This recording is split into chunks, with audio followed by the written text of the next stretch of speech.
Chapter 1507. You're crazy.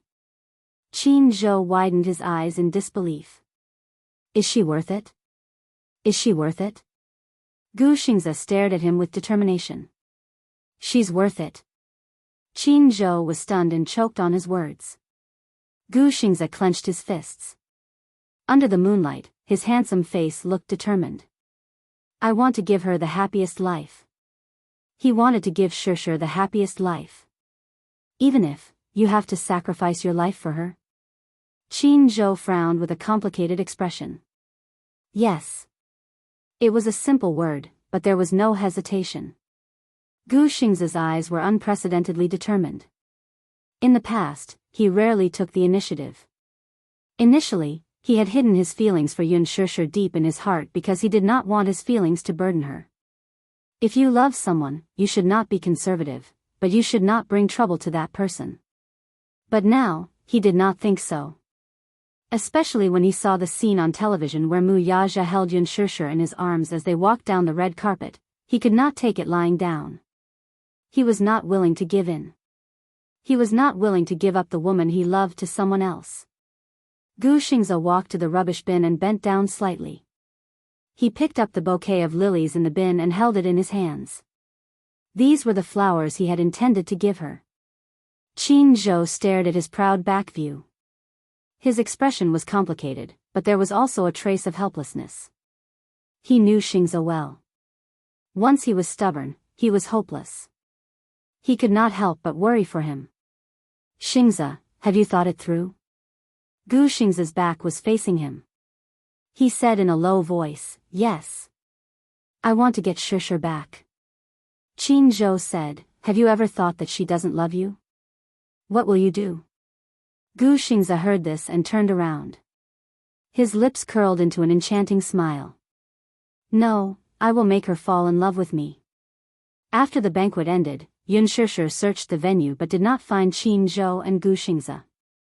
She could not help but feel puzzled. At the same time, she felt a little empty in her heart. Why wasn't Gu Xingzi at the banquet? She did not see him today. Could it be that he did not attend? Did something happen? She was actually a little worried. Originally, Gu Xingzi had invited her to walk the red carpet with him, and she had agreed. But now that she had broken her promise, she could not help but feel a little guilty. When she dialed Qin Zhou's number, she couldn't get through either. Wuxia hugged her and asked, who are you looking for? Xianxia turned around, and the panic in her eyes disappeared. She immediately replied, I'm looking for Qin Zhou. Why are you looking for him? I'm checking on you. Xianxia glanced at him. Why did it sound like an interrogation? Why? Can't I ask? Wuxia pretended to be unhappy and said, it's so late. He should be back at the hotel. Then he should have told me. I've already greeted him. What? Wuxia leaned close to her ear and said ambiguously, I told him that you are mine tonight. Hey. Xianxia gritted her teeth. She was a little angry at him for spouting nonsense. She could not help but glare at him. Why did you say that? It will cause a misunderstanding. Wuxia suddenly lowered his head and gave her a fierce peck on the lips. There was a hint of displeasure in it. Misunderstanding what? Xianxia was at a loss for words. The chauffeur arrived in the car. He hugged her and used one arm to stabilize her weight. He carried her into the car. As soon as they got into the car, he impatiently covered her lips again. Chapter 1508. Wuxia raised the partition, separating the driver's seat from the back seat. At the same time, he trapped her in his arms and kissed her passionately. In front of him, she was no match for him at all. She met his aggressive kiss with difficulty, but for a moment, she was so frightened by his ferocious strength that she did not know what to do. In just a short while, she was dizzy from his kiss and turned into a puddle of spring water in his arms.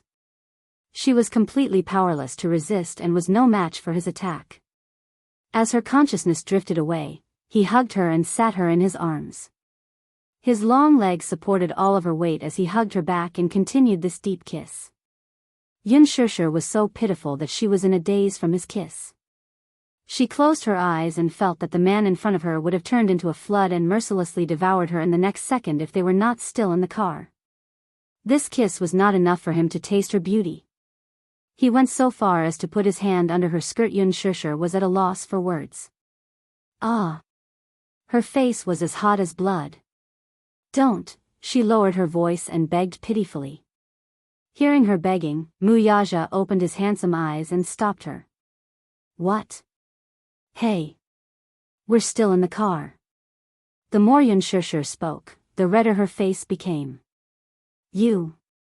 Don't be like this, don't what? Wuxia mischievously tempted her to continue speaking. Yun Shishir's face was so red that she could not speak. She wanted to say that they were still in the car. Could he be a little more cautious and not be like a hungry wolf? Wuxia lifted her chin and his gaze fell on her beautiful face with simple makeup. His fingertips gently rubbed those alluring lips. Originally, her lips were smeared with a layer of bright red lipstick. However, after a passionate kiss, the color of her lips had already faded and returned to their original pink color. However, it was such a natural cherry blossom pink color that it was extremely easy to arouse his desire to ruthlessly ravage her. Kiss me. His words were not to be defied. Yun Shishir bit her lips hard, but she was too ashamed to obey his orders. Wuxia saw her hesitation, and his eyes burned with passion again. When Yun Shishir saw this, she was afraid that he would go berserk, so she ignored everything else and held his handsome face with her small hands, clumsily pressing her lips against his. She carefully licked and kissed him, the tip of her tongue delicately tracing the shape of his lips. Her inexperienced kissing skills made him unable to be satisfied. Kissing like this, there was no way to enjoy himself to the fullest. What a stupid woman. She didn't know how to kiss at all. He bit her lips unhappily, causing her to cry out in surprise. However, in the end, he still managed to hold himself back.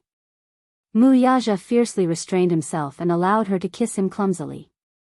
Her small hands held his face and kissed him sincerely and seriously. He couldn't bear to interrupt her. Humph, stupid woman. As he hugged her, he felt that every minute and every second that passed was an indescribable torture. Especially when her exquisite figure was intimately snuggled up to him, it was torture in disguise. Wuxia gritted his teeth as fine sweat seeped out of his temples. The car arrived at the entrance of the hotel. Chapter 1509. Wuxia hugged her waist and said, "Get off the car." At this moment, Yun Shishir's body was slightly limp. That lingering kiss earlier had almost suffocated her. Hence when he hugged her waist, he quickly noticed that something was wrong with her body. Looking at her weak and boneless figure as she fell into his arms, Wuxia raised his eyebrows slightly and there was a teasing and playful look in his eyes. Why, can't walk anymore? No matter how one looked at it, the curve of his lips was playful and full of evil. Yun Shishir couldn't help but feel annoyed and at the same time, she hated this man's evil smile as she stared at him in annoyance, feeling extremely embarrassed. She tugged at his sleeve and stammered, "That. My legs are a little numb." Wuxia curled his lips slightly but there was an ambiguous flame in his eyes which landed on her face. So much so that Yun Shishir felt even more embarrassed from his deep gaze. This man. Really. This man was too evil.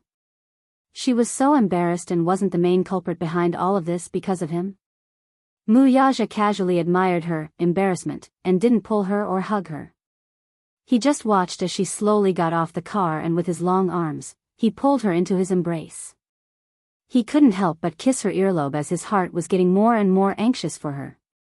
However, he still forcefully endured it and in his voice, there was a trace of unusual oppression and obscurity.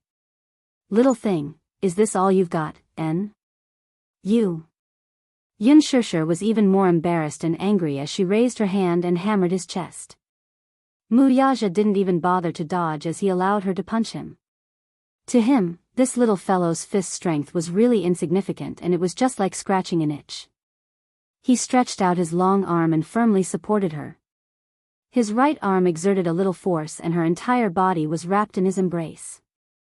Compared to his 188 body, she was just too petite. Adding on to the fact that she was skinny, with one hand holding her, it was as if he was holding a large cloth doll. She didn't see any strained expression on his face as he hugged her like this without any effort at all. Being hugged by him like this, she felt like a little child.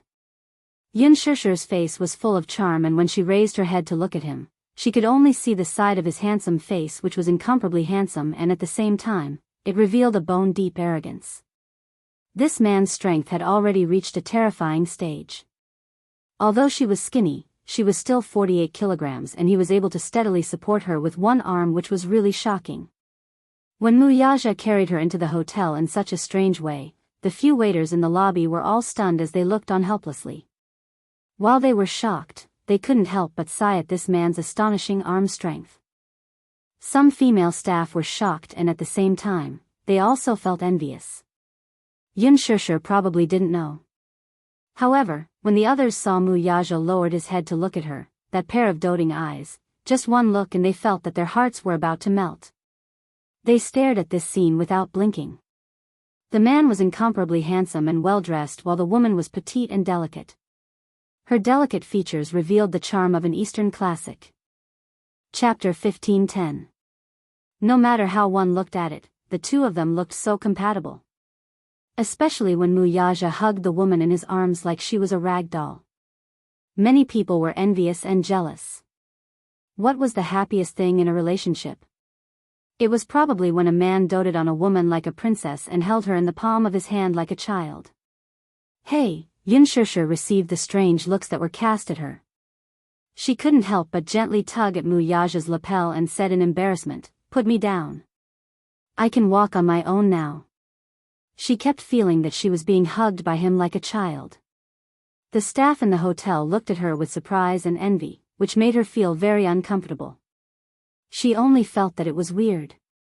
Wuxia raised his eyebrows, but he didn't understand the awkwardness in her heart. "I'm not putting you down." Huh? He liked hugging her like this. He liked the feeling of her quietly nestling in his arms or fooling around. The elevator door opened, and he carried her into the elevator. He pressed the button for the floor. In the narrow space, there were only the two of them.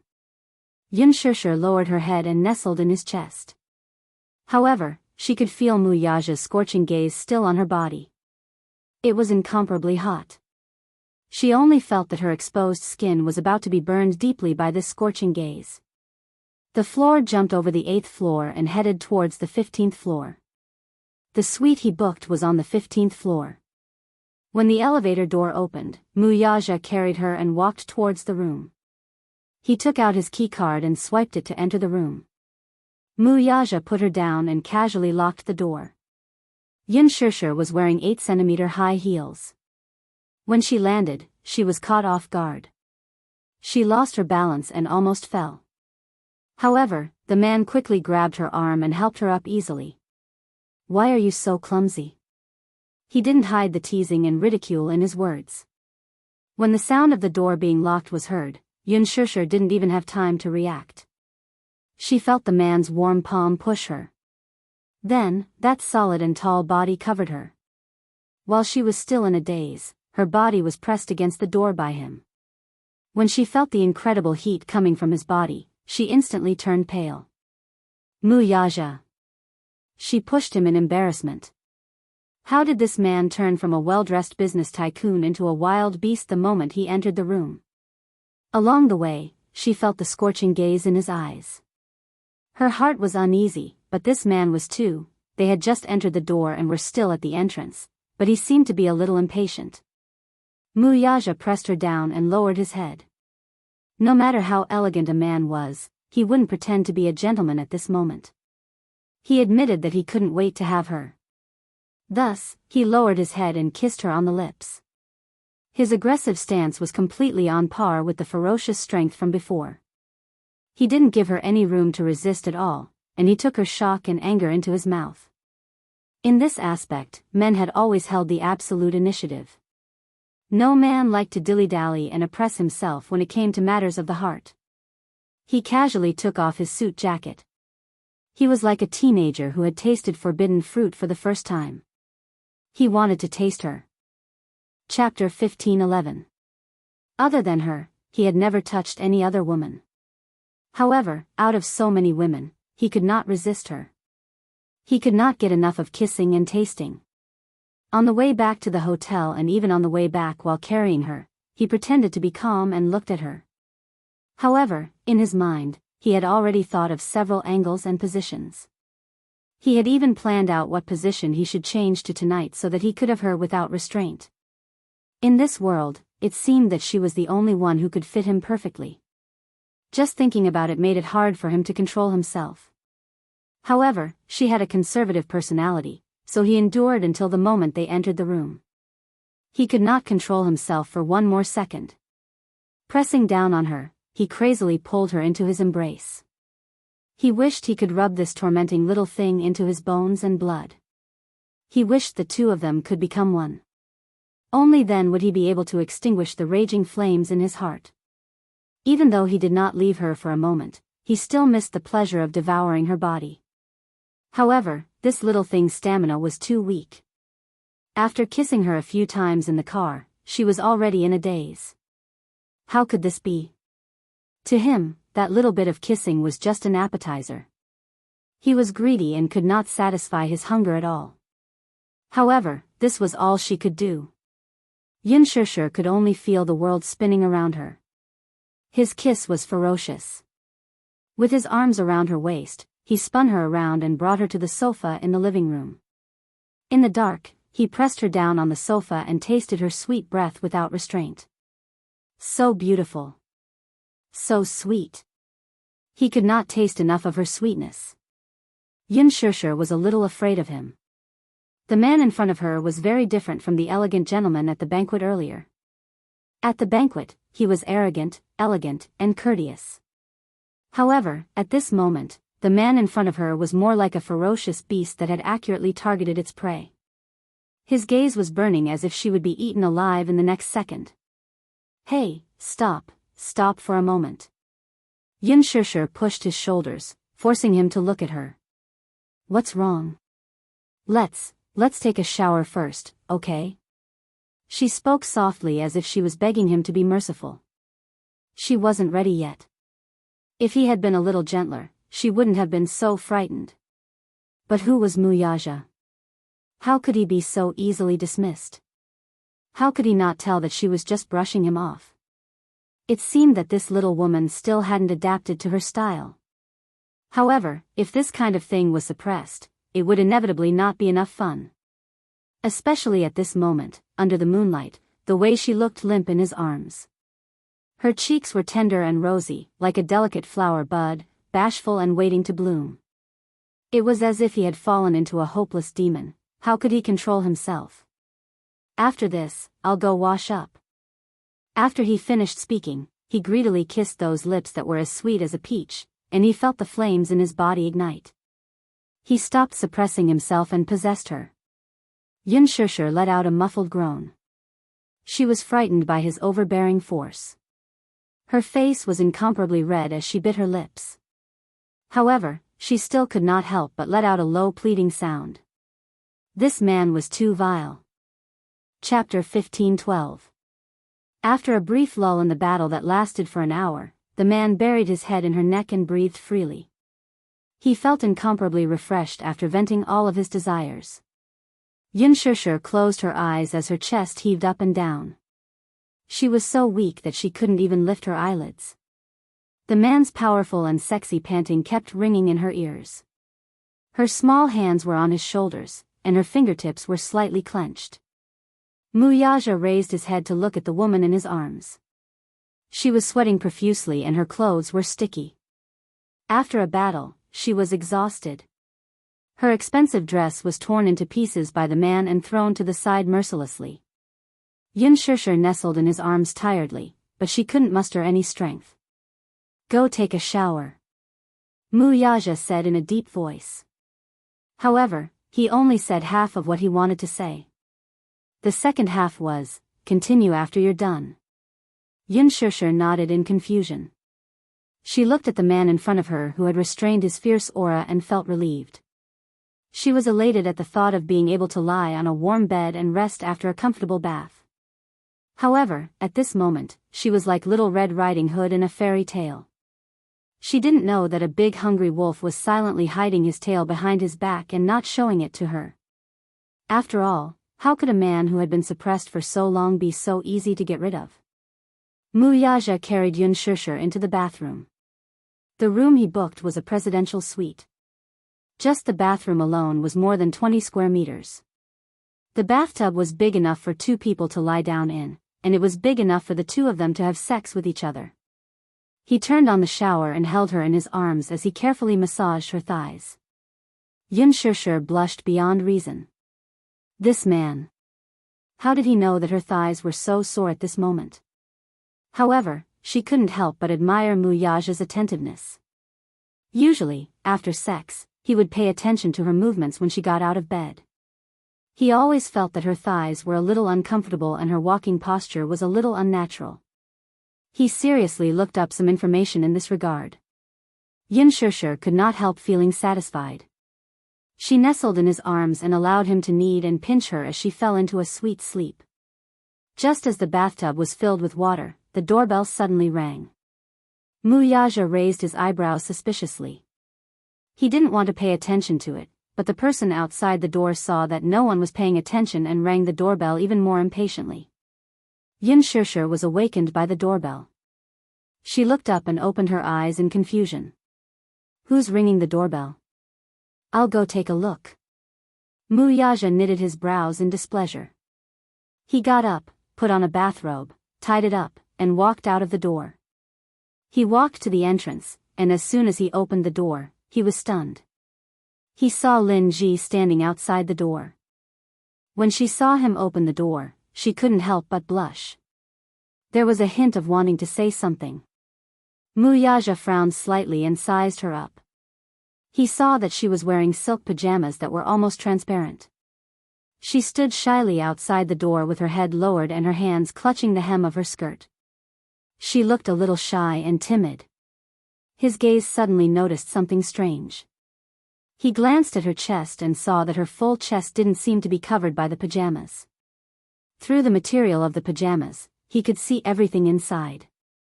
Chapter 15:13. Lin Ji had returned to the hotel early after the banquet. She was ambitious and had been preparing for tonight's event for a long time. When she saw Wuxia at Louis Vuitton's studio, she was stunned. Wuxia was the biggest boss behind Huanyu. He held the largest share of Huanyu's shares and was the boss of Huanyu. He could also be said to be the emperor who controlled the entertainment industry. However, as the successor of Wuxia, he was used to keeping a low profile and rarely exposed himself to the limelight. Everyone thought that he would be an ordinary man. However, when Lin Ji saw this mysterious business tycoon with her own eyes, she was shocked. Oh my God! What a handsome and cool man! He completely shattered her original impression of this man. He was tall and slender, with an imposing aura. His handsome features were exquisite, and his perfect and elegant temperament crushed all the little fresh meats in the entertainment industry. He was so handsome. If he was in the entertainment industry, he would definitely gain countless fans. However, this man was a business tycoon, an elite of the empire. He held the vast Mu Empire in his hands and was incomparably honorable. A man like this, no matter what kind of woman, would flock to him like a flock of ducks.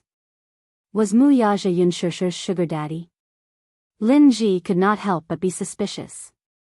After connecting the dots, she was certain of this idea. Wuxia must be Yun Shishir's backer. Otherwise, how could Yun Shishir get so many resources when she just debuted? Even if her manager was Qin Zhou, these resources were too generous. So many people could only dream of it. At first, she felt indignant. How could Yun Shishir get to hook up with such a handsome, rich, and powerful sugar daddy like Wuxia? When she thought about it again, the first person she slept with when she debuted was an elderly investor. When she thought about it, she instantly felt that it was quite unfair. Therefore, Lin Ji made up her mind to snatch Wuxia, this big shot, from Yun Shishir's hands. She hurried back to the hotel from the banquet. The hotel she was staying at was different from the one Mu Yaja was staying at. Lin Ji racked her brains and finally found out the hotel Mu Yaja was staying at. She packed her luggage and hurried over. Mu Yaja had already booked a luxurious suite downstairs from the presidential suite. She specially redid her makeup and deliberately imitated Yun Shishir's makeup. It was clear and beautiful, light and delicate. Mu Yaja took a fancy to Yun Shishir because he liked Yun Shishir's aesthetic style. Pure, immature, and even like a young student. These days, the big bosses in the circle all liked this kind of taste. Thus, Lin Ji imitated Yun Shishir's dressing and took off all her clothes except for a silk nightgown. She stood in front of the mirror and looked at herself in the mirror. The silk nightgown was extremely light and thin. Under the light, one could easily see the outline of her body wrapped in the nightgown through the fabric. It was a little ambiguous. Lin Ji was very pleased with herself. She purposely dressed so sexy and flirtatious. She didn't believe that Mu Yaja wouldn't take the bait when she sent herself to his door like this. Lin Ji's ambition was huge. She fantasized about seducing Mu Yaja. After she took this man for herself, Yun Shishir would be mercilessly kicked away. Chapter 15-14. At that time, all she had to do was think about how to get close to him, coax him, and make this sugar daddy happy. When the time came, she would be able to marry into a rich family in glory.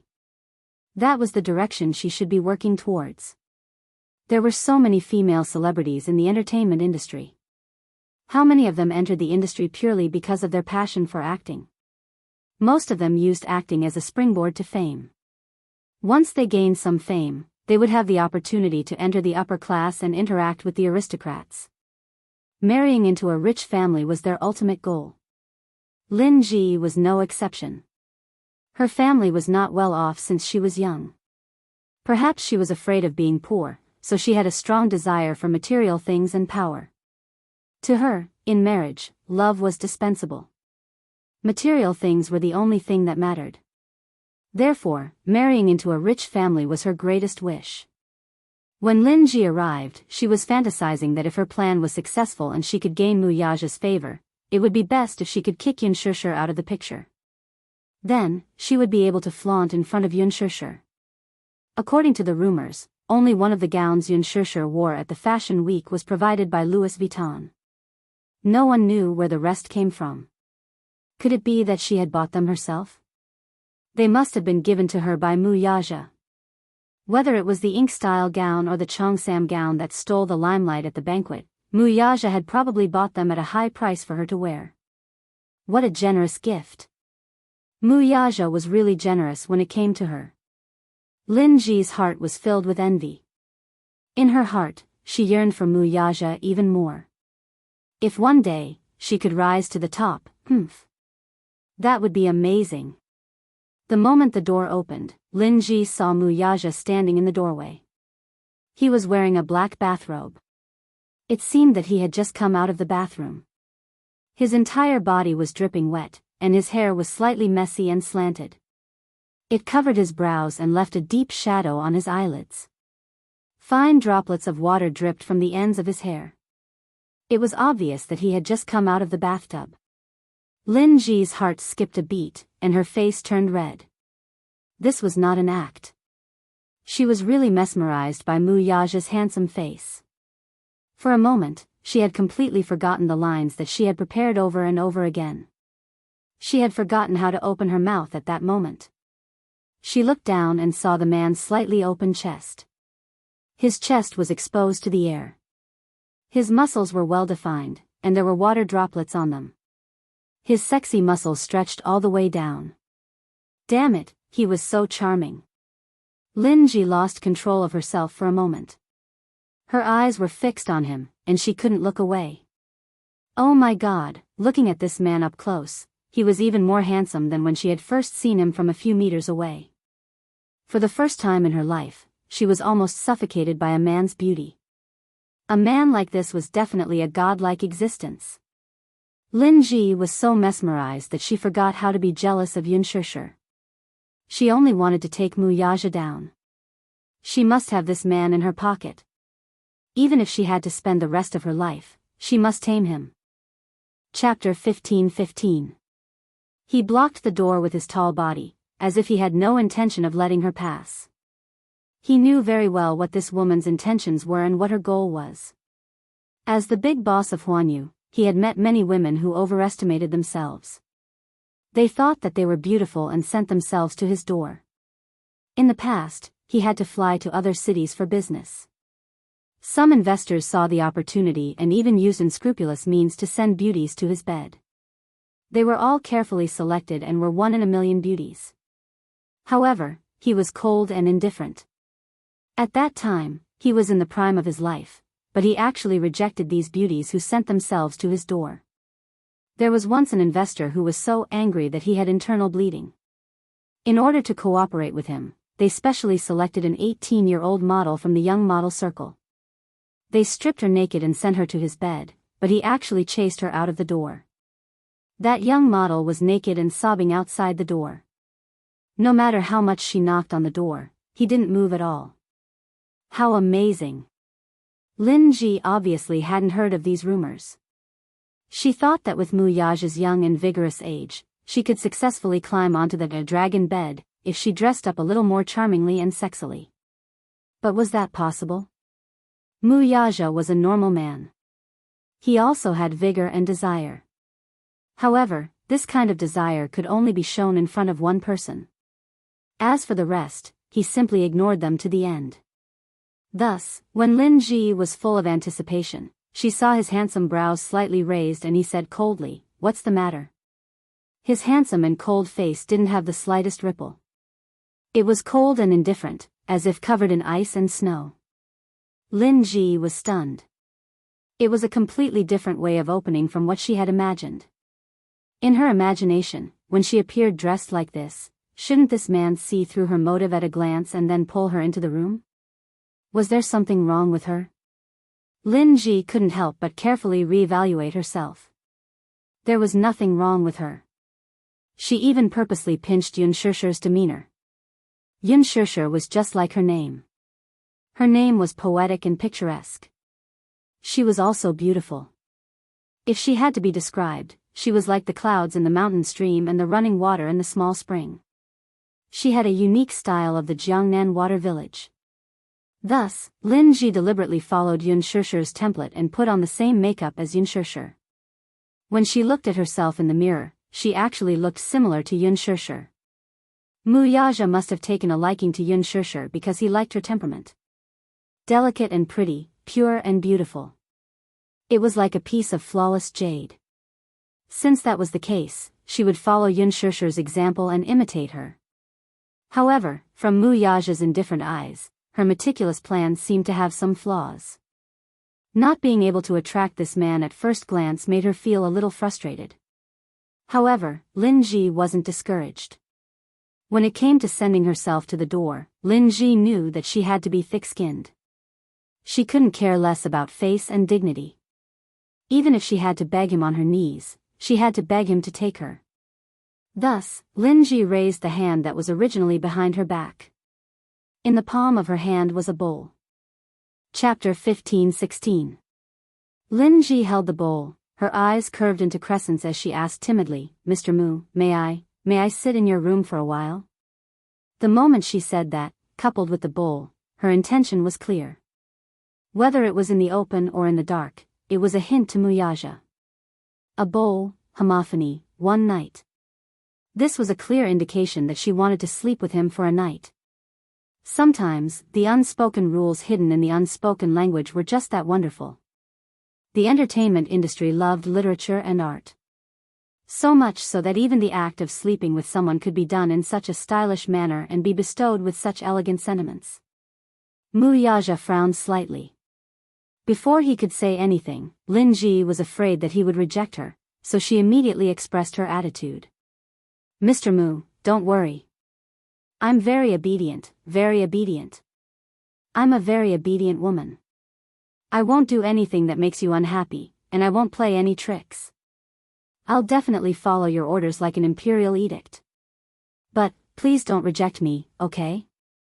After a pause, Lin Ji moved greedily and cautiously a few steps closer to the door. Tonight, she had to enter this room. Even if she couldn't climb into his bed, it didn't matter. Entering this room would at least mean that she had succeeded. Not far from here, she had specially ordered someone to secretly take a video. Once she entered this room, they would make a screenshot. When the time came, even if she didn't succeed in hooking up with a big shot like Wuxia, she could still use these videos to create hype. Lin Ji had put a lot of thought into this and was very scheming. Wuxia asked coldly, "Who asked you to come?" Lin Ji was stunned. "There's no one. I wanted to accompany you of my own accord." "No need," Wuxia said decisively and was about to close the door. However, how could Lin Ji give up just like that? Seeing that Wuxia was about to close the door and shut her out, she made up her mind. She clenched her teeth and unexpectedly stretched out her leg, trying to use her own flesh and blood to block the door from closing. Wuxia didn't notice at all, and he didn't expect her to do that. The door closed and her leg was pinched. Ah! With a stifled cry, Lin Ji's legs went limp and she half knelt by the door. Wuxia turned around and realized what had happened. This woman actually used her leg to block the door from closing. So vicious and merciless. Most people were ruthless only because of their attitude towards others. This woman was so cruel to herself. While Wuxia was in a daze, Lin Ji took advantage of the moment he was distracted and limped in through the crack in the door. Even if he had to crawl into this room. Lin Ji crawled into the room and closed the door behind her. Wuxia was completely stunned by her unscrupulous methods. After a long while, he finally returned to his senses and let out a cold laugh. "Woman, you have some tricks up your sleeve." In order to enter his room, she had even resorted to the ruse of injuring herself to gain his confidence. Using his own flesh and blood as the price? However, he had already seen many such shameless women and had long been used to it. Would these tricks work? He didn't like her at all. "Get out." Wuxia didn't give her any leeway and said coldly. "No." Chapter 15-17. "Just let me stay here tonight, okay? Let me serve you well." "Don't worry, I'll definitely serve you well and satisfy you." As she spoke, Lin Ji actually took the initiative to kneel in front of him and reach out, wanting to touch him. Wuxia glanced at her from the corner of his eye and nimbly retreated, intending to avoid her at all costs. Lin Ji was instantly annoyed. How could she forget that Wuxia should like reserved and shy girls like Xianxia? She actually forgot for a moment and revealed her true nature, impatiently wanting to pounce on him. He didn't like her like this. Thus, Lin Ji smiled and asked, "What do you like? Can I learn?" Wuxia was expressionless. Lin Ji continued, "If you like someone like Xianxia, I can also become like her." "What's your motive? You can just say it. Don't beat around the bush." Wuxia impatiently interrupted her. Lin Ji's eyes widened, but she heard his cold and clear voice like snow. "What's your motive? Just say it, and get lost after you're done." He could very well pick her up and kick her out of the door. But for some reason, seeing her face made him feel disgusted, and he didn't even want to touch her with a finger. He could clearly see that Lin Ji's timid and shy demeanor, like Lin Dayu's, was deliberately imitating someone else. However, some people's temperaments were very unique. When it came to themselves, it was natural, and people couldn't help but want to protect and dote on them. However, if this temperament were to be imitated by others, it would only seem suspicious and pretentious, and especially disgusting. Xianxia had a spiritual aura about her, but this spiritual aura couldn't be imitated. The hardest thing to imitate in a person was temperament. Lin Ji couldn't help but feel extremely embarrassed. She had never fallen into such a predicament before. In the past, when she delivered herself to the door, those rich men who saw her were clearly like hungry wolves who saw their prey. They couldn't wait to ferociously pin her down on the bed and devour her until she was skinned alive. But when it came to him, why did he get snubbed? Not to mention that she had been given the cold shoulder, she had shamelessly entered the room, but he had chased her away. She was really unwilling to accept this. Lin Ji felt extremely wronged. She blinked her eyes, and bean-sized tears rolled down her cheeks, dripping onto the expensive carpet under her feet. Why?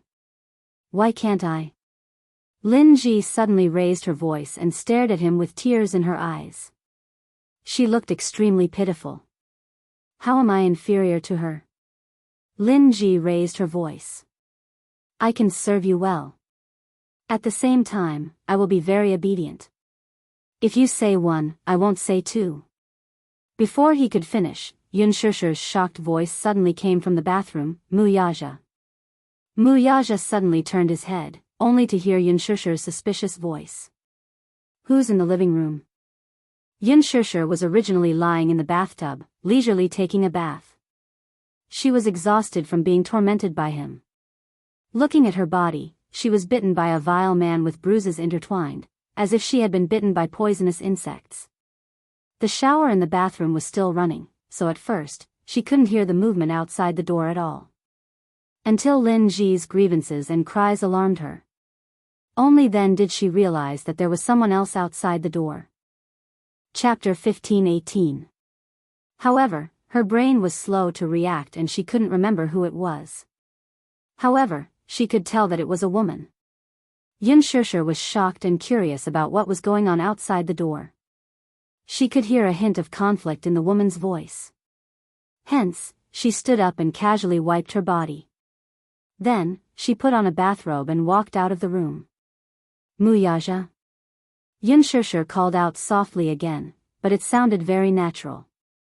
Lin Ji finally heard that the voice wasn't a hallucination. There was a woman in this room? This woman is so capable. She could call Wuxia by his full name. He was a big shot with high authority and was from a prestigious family. She didn't even dare to look him in the eye. Yet, this woman could call him by his full name. She didn't have the time to figure out who this woman was. She could only curse silently. No wonder this man didn't want her to come in. It was no wonder that when she opened the door, she saw that he was wet. Her arrival had probably disturbed his good time. Alas, by the time she realized who the voice had come from, Yun Shusher's figure appeared in her line of sight. Yun Shusher walked into the living room and looked over. She saw Lin Ji half kneeling in front of Wuxia in an extremely awkward and embarrassed posture. In an instant, Yun Shusher's expression changed. She frowned and looked at Wuxia in confusion. Then, her gaze landed on Lin Ji's face. Her eyes were full of contempt.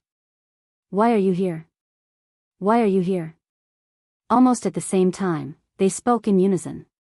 Lin Ji was shocked. In the next moment, her gaze locked onto Lin Ji.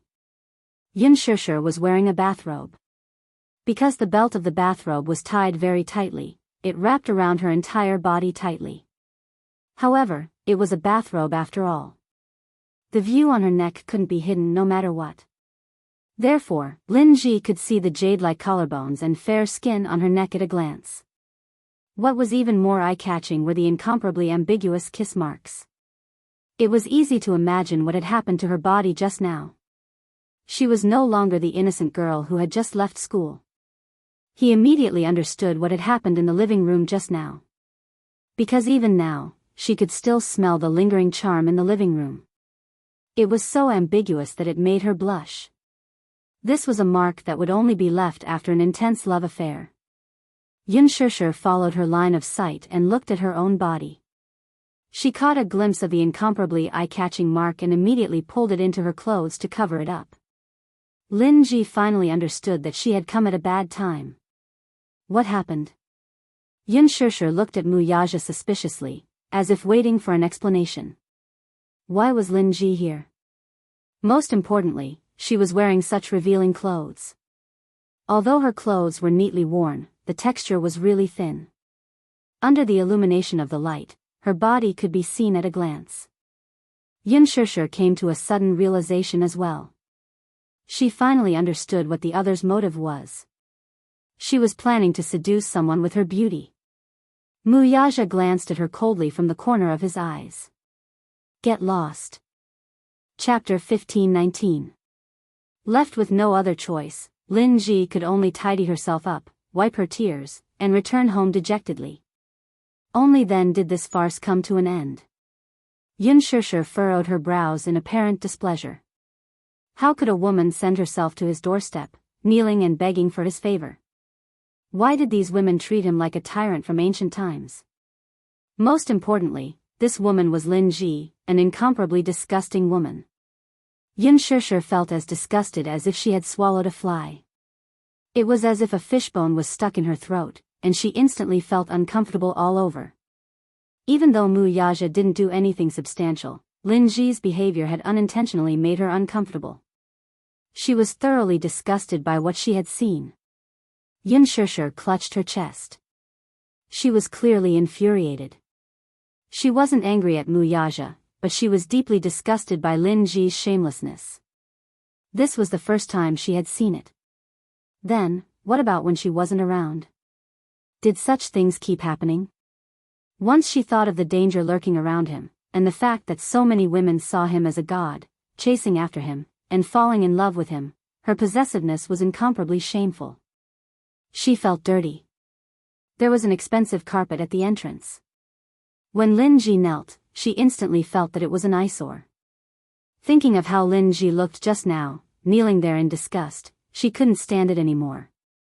She walked over and threw the carpet out of the door in disgust like a child. Wuxia looked at her childish behavior, but he couldn't help but chuckle softly. He reached out and pulled her into his arms. However, he noticed that her body was extremely stiff. He knew that she was disgusted, and even a little jealous. However, he still found it funny, and asked knowingly, "What's wrong?" "Nothing." Yun Shishir gave a cold reply, as if she was a little peeved. Wuxia smiled faintly. He was a little glad that after Lin Ji's torment tonight, he finally saw that this woman could be quite cute when she was jealous. This was the first time he saw her so jealous. She was fuming with anger, her hands holding her lapels, and a hostile aura that kept people away. Especially on that delicate and cute face, her delicate lips were slightly pouted, and he couldn't help but want to kiss her. And he, too, had done the same. He grabbed her chin, leaned in, and kissed her lips. Yun Shishir pushed him away a little angrily, and questioned him a little unhappily, "Does this happen often?" Compared to her inexplicable anxiety, he seemed to be very patient, and responded unhurriedly, with a nonchalant attitude. Yun Shishir was even more displeased. Do women like her often come knocking on your door in the past? The she was referring to was naturally Lin Ji. She wondered if there were many women like Lin Ji who had ulterior motives, coveting him. Were those women still sending themselves to his door dauntlessly, like a stream of carrots crossing the river, and begging for his favor? They were clearly in a civilized society of the 21st century, but these things that only happened in ancient times were really happening to her now. How laughable. There were actually women who trampled on him like this. He was happy to see her doubtful attitude. Chapter 1520. Did this stupid woman finally have a sense of crisis? Did she finally understand that her man was also in high demand and that many women were eyeing him covetously? Finally, she was worried about this too. Wuxia was especially satisfied. However, he pretended to be natural and said, "A lot." His provocation was not intentional. Hence, Yun Shishir did not detect anything unusual from his tone. She frowned and looked shocked. "A lot?" "Yes." The man's lips curled into a smile as he retorted, "Isn't it normal?" Yun Shishir was suddenly speechless. Yes, wasn't this a very normal thing? There were many such scenes in the entertainment industry. Lin Ji was one of them. Yan Bingqing, Han Yuyan, and the other A-listers had all done the same. Even Yang Mi, who got along with her peacefully, relied on the unspoken rules to get to her position. This was an indisputable fact. The entertainment industry was a luxurious circle. Beauties, money, power, and all kinds of darkness could find shelter here. Yin Shishir's body stiffened when she thought of this. Wuxia said lazily, there are many women in the entertainment industry. In order to get to the top, they send themselves to the rich man's room. What you don't know is that whenever I book a hotel, my hotel room number and all other information will be revealed in the next second. Then, many women will appear at my door, dressed in all kinds of flirtatious and seductive clothes. Yin Shishir asked relentlessly, what about you? Do you open the door and let them in? No. Wuxia was very calm about this. No? Yin Shishir was clearly skeptical of his claim. Then what exactly was the situation just now? Wuxia said, in the past, I didn't like to interact with women in the industry. I thought they were dirty and disgusting. Those bodies looked beautiful, but under those beautiful faces, there was greed and lust. I didn't like it. What about Lin Ji? Yin Shishir obviously did not want to let go of this point. Why did you let her in? Wuxia frowned. He was indeed wronged on this point. Was he the one who let this woman in? I closed the door. Then she used her leg to block it. Yin Shishir was shocked again. There was such a thing. This was too much. How could she be so shameless? She was rejected and still shamelessly came to him. How thick-skinned. Yin Shishir uttered these words with a frown. Wuxia teased, do you think everyone is as thin-skinned as you? Yin Shishir, she stared at him helplessly. Okay, be good. My little fella is jealous. Wuxia patted her head and coaxed her gently, as if coaxing a child. Don't be angry, okay? You won't look good when you're angry. Yin Shishir completely lost her temper. I'm not in the mood to quarrel with you. She turned her face away. Obviously, she was still sulking. It was true that she could not blame him for this matter. However, she was still very angry and had nowhere to vent her anger. She kept it in her heart and did not know how to release it. She could not blame him, but she did not want to bother with him either. However, Wuxia found it funny. This woman, once she started to feel awkward, she really couldn't be coaxed with just a few words. Chapter 15:21. The feeling of being jealous was surprisingly good. It felt really good. At least, it felt like she was being cared for.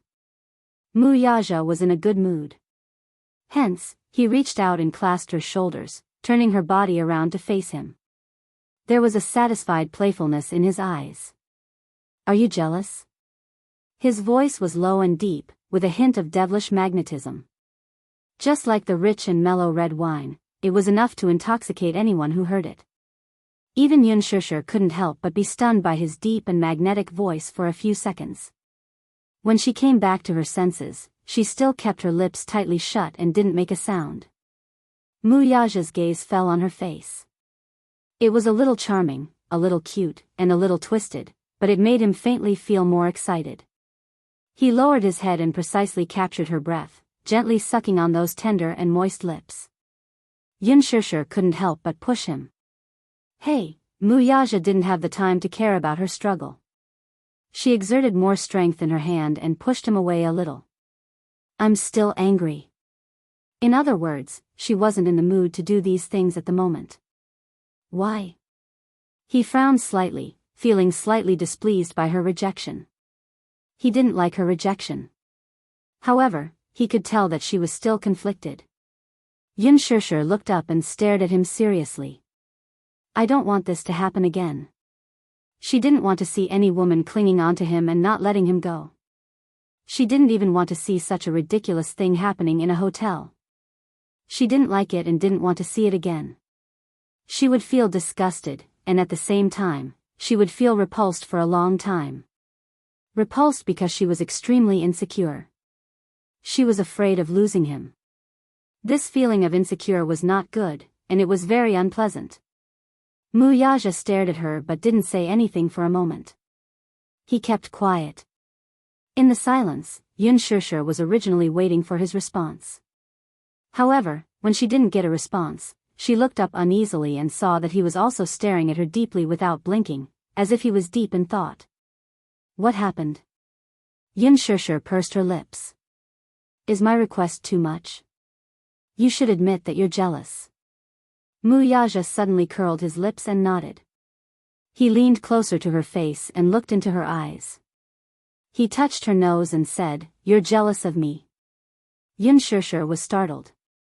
She knew in her heart that she was indeed jealous. This was undeniable. However, she was reserved and shy. For a moment, she was too embarrassed to admit it. Thus, she said, I just don't like, she stuttered, as clumsy as a helpless child, not knowing how to express the bitterness in her heart. I don't like this feeling. Mu Yaja patiently waited for her to express herself. Yun Shishir looked up and said, I don't know, the feeling of being coveted by others. This feeling is so annoying. You can't belong to others. You're. She incoherently spat out every word. Every word was like squeezing toothpaste out of her mouth. Mu Yaja restrained his gaze and smiled. His handsome eyes were hidden in the shadow of his hair. Hence, at that moment, she didn't see that hidden playfulness in his eyes. Chapter 1522. In the end, Yun Shishir mustered up all her courage and clenched her fists tightly. Using all her might, she said, You belong to me. You belong to me. You belong to me and me alone. Do you understand? Yun Shishir looked up at him. The unspoken words in her heart seemed to be silently questioning him. Mu Yaja's heart skipped a beat. His gaze froze as he stared at her in a daze. He did not expect that he would be waiting for this sentence. Yun Shishir helplessly tugged at the cuffs of his bathrobe. This small action was more like a silent act of coquettishness. Her tone softened instantly. With a hint of helplessness, she asked, You belong to me, right? He had said it before. He belonged to her and her alone. He would promise her a world. He would promise her the whole world. Mu Yaja was stunned for a long time. Suddenly, he laughed involuntarily. Grabbing her chin, he narrowed his eyes slightly. Like a dragonfly skimming the surface of the water, he lightly pecked her little mouth that wanted to say something. Yes, you're right. His broad and warm palm cupped her face. Her face was so small that he did not dare to use any strength when he held her face. He was afraid that he would accidentally hurt her. He pressed his lips against hers, unwilling to leave. Opening his handsome eyes slightly, his pupils were filled with endless charm. They were so dark that they shone brightly.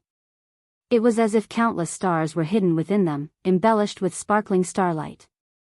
He was so close to her that their eyelashes were intimately intertwined. His eyelashes were so long that even his eyes brushed past her eyelids, leaving behind traces of itchiness. He really loved this torturous little thing. Mu Yaja pressed the tip of her nose and hugged her waist even tighter. At the same time, he blocked her lips and said, Listen. Yun Shishir looked up and gazed into the depths of his eyes. I belong to you and you alone. He said each word with a pause. Every word was said with incomparable seriousness. Do you like this answer? Yun Shishir was taken aback. It was as if a certain part of her heart had been struck hard, causing her to go limp. Mu Yaja smiled, but before she could respond, he kissed her. However, this kiss was not as domineering and fierce as it had been at the beginning. Instead, it was soft and gentle as it rubbed against her lips.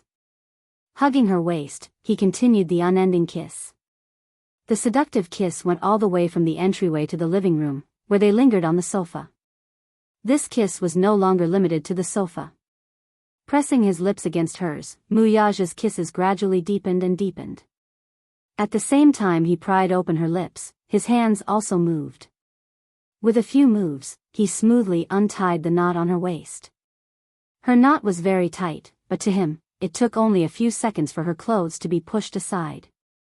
Yun Shishir was kissed until she felt like she was about to suffocate. It was rare that he gave her space to breathe. In just a moment, he sealed her lips again and kissed her deeply. She raised her hands and hugged his neck. It was rare for her to take the initiative to pull his bathrobe down to his shoulders, revealing his well-defined shoulders. Wuxia could not help but tease her, "Little one, in such a hurry?"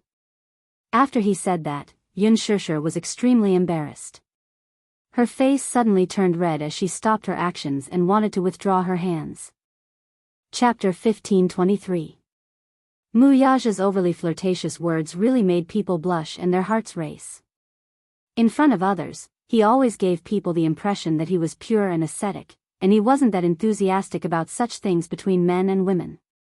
Therefore, in the wealthy families, many young ladies from prestigious families flocked to him like ducks. It wasn't because of anything else. It was because other aristocratic young masters like him often had messy relationships with men and women. However, there had never been any rumors about him having a messy relationship. This was already considered extreme among the wealthy families. But in reality, there wasn't a man who wasn't passionate about such things in bed, and there wasn't a man who really said that he was pure and ascetic. This matter also depended on the partner. In other words, even if Lin Ji tried her best to strip off all her clothes and stood in front of him flirtatiously, he might not even bat an eyelid.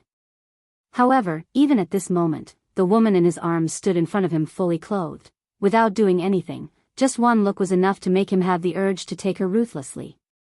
He was a man who was full of energy, and he could maintain it for a long time at a time.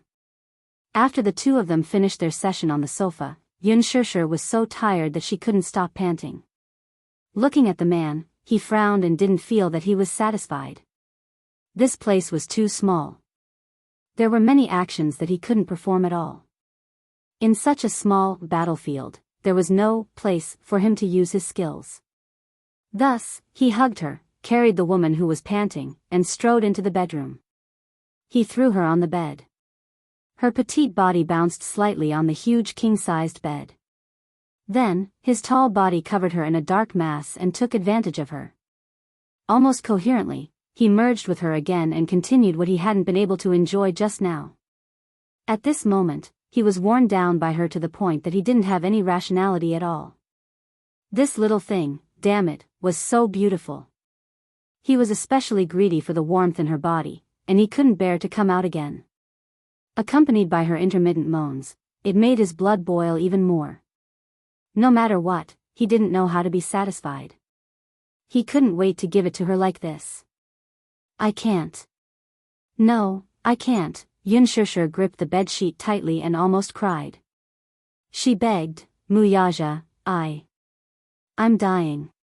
Her absurd pleas for mercy almost caused a certain man who had been cultivating to break his cultivation when he heard her words. He held back his laughter, leaned over, and seductively bit her ear, but said in an incomparably domineering manner, "I won't let you die." "You." Xianxia didn't even have the strength to glare at him. Ridiculous. It was too absurd. It was not until the wee hours of the morning when she begged him in every possible way that he was willing to give up. The absurdity that she had suppressed for so long was finally released. She couldn't bear to let it end just like that. Xianxia was tormented by him to the point that her bones were about to fall apart. She begged for mercy again and again, but it was useless.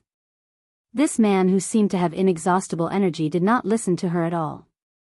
Even when she was exhausted, he still used those shy postures to torment her and provoke her. It was too vile. This man was simply a monster. It was as if he had inexhaustible energy. Chapter 15:24. Xianxia, his voice was so soft that it seeped into her bones. Wuxia leaned close to her ear. His eyes were slightly open, and his thin lips were close to her ear as he murmured. He lovingly stroked her hair. He especially liked the look on her face at this moment. She was languid, intoxicated, and extremely enchanting. He had never thought that he would be so infatuated with a woman. Infatuated, immersed, and unable to control his emotions. All along, he had been proud of his strong self-control. He wouldn't be infatuated with things that he shouldn't be infatuated with. He could pick them up and let them go easily. However, now, he had a concern in his heart. At the same time, he was a little annoyed, but at the same time, He was conflicted and satisfied. Men were sometimes contradictory. They longed for freedom, but they were also greedy for warmth. Xianxia snuggled in his arms. In the warm room, they wandered charmingly. She hugged him and fell asleep very quickly. She was too tired. She was exhausted. After the carefree and unrestrained feeling, exhaustion hit her like a wave. Wuxia carried her into the bathroom and helped her freshen up. Under the light, he saw the marks on her body that looked like she had been bitten by poisonous insects. The bruises intersected with each other, and there was no doubt that these were his masterpieces.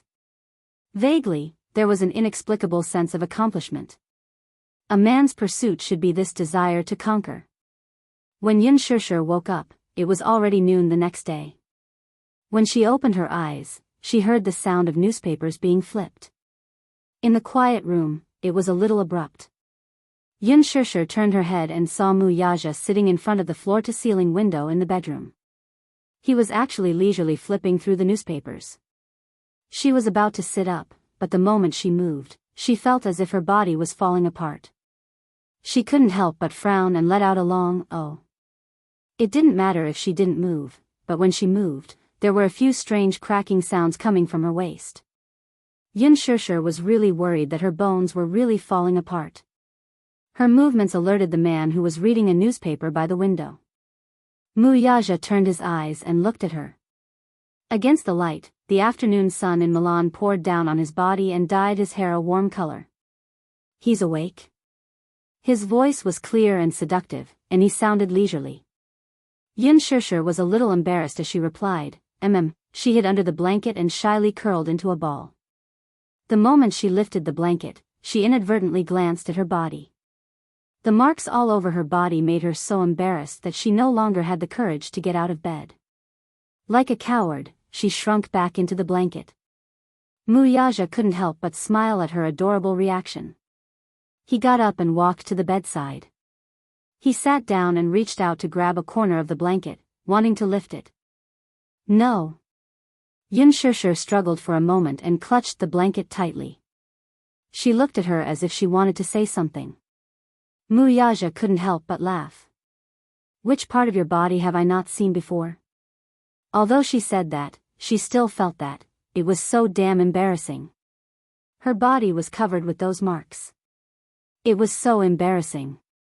Xianxia wanted to cry to death. Wuxia tugged at the blanket, but she refused to let go. She accidentally pulled her waist and instantly scrunched up her little face in discomfort. It was so sore and painful. Wuxia saw that her expression was a little strange. He frowned a little worriedly and asked, "What's wrong?" Xianxia shook her head. "What's wrong?" Chapter 15:25. Wuxia didn't know whether to laugh or cry. "Turn over and lie on your stomach on the bed." She let out an as she didn't understand why he said that. "Be good, lie on your stomach." He guided her gently and patiently. Alas, she was still on her guard against him as if he were a wolf. She glared at him as if she was afraid that he would pounce on her the next second, just like he did last night. Her vigilant gaze made him not know whether to laugh or cry. "Why are you so guarded?" "Since when?" Although Xianxia didn't admit it, the vigilance in her eyes couldn't be concealed. Wuxia said faintly, "You don't have to be so guarded against me. Firstly, I just want to give you a massage now. Secondly, I want you, so there's no use for you to guard against me." Since he had already said so, Xianxia didn't dare to go against him. Hence, she obediently turned over and lay on her stomach on the bed. Wuxia opened the drawer. There was a box of rose essential oil that the hotel had prepared. He applied some on his hands and started to massage her. His technique wasn't considered professional, but it was just right to relieve some of the soreness. His broad palms rubbed the acupuncture points on her waist gently. She had never seen such a patient side of him serving someone. The man who had always been noble and imposing actually knew how to give someone a massage. If it was someone else, they wouldn't even dare to believe it.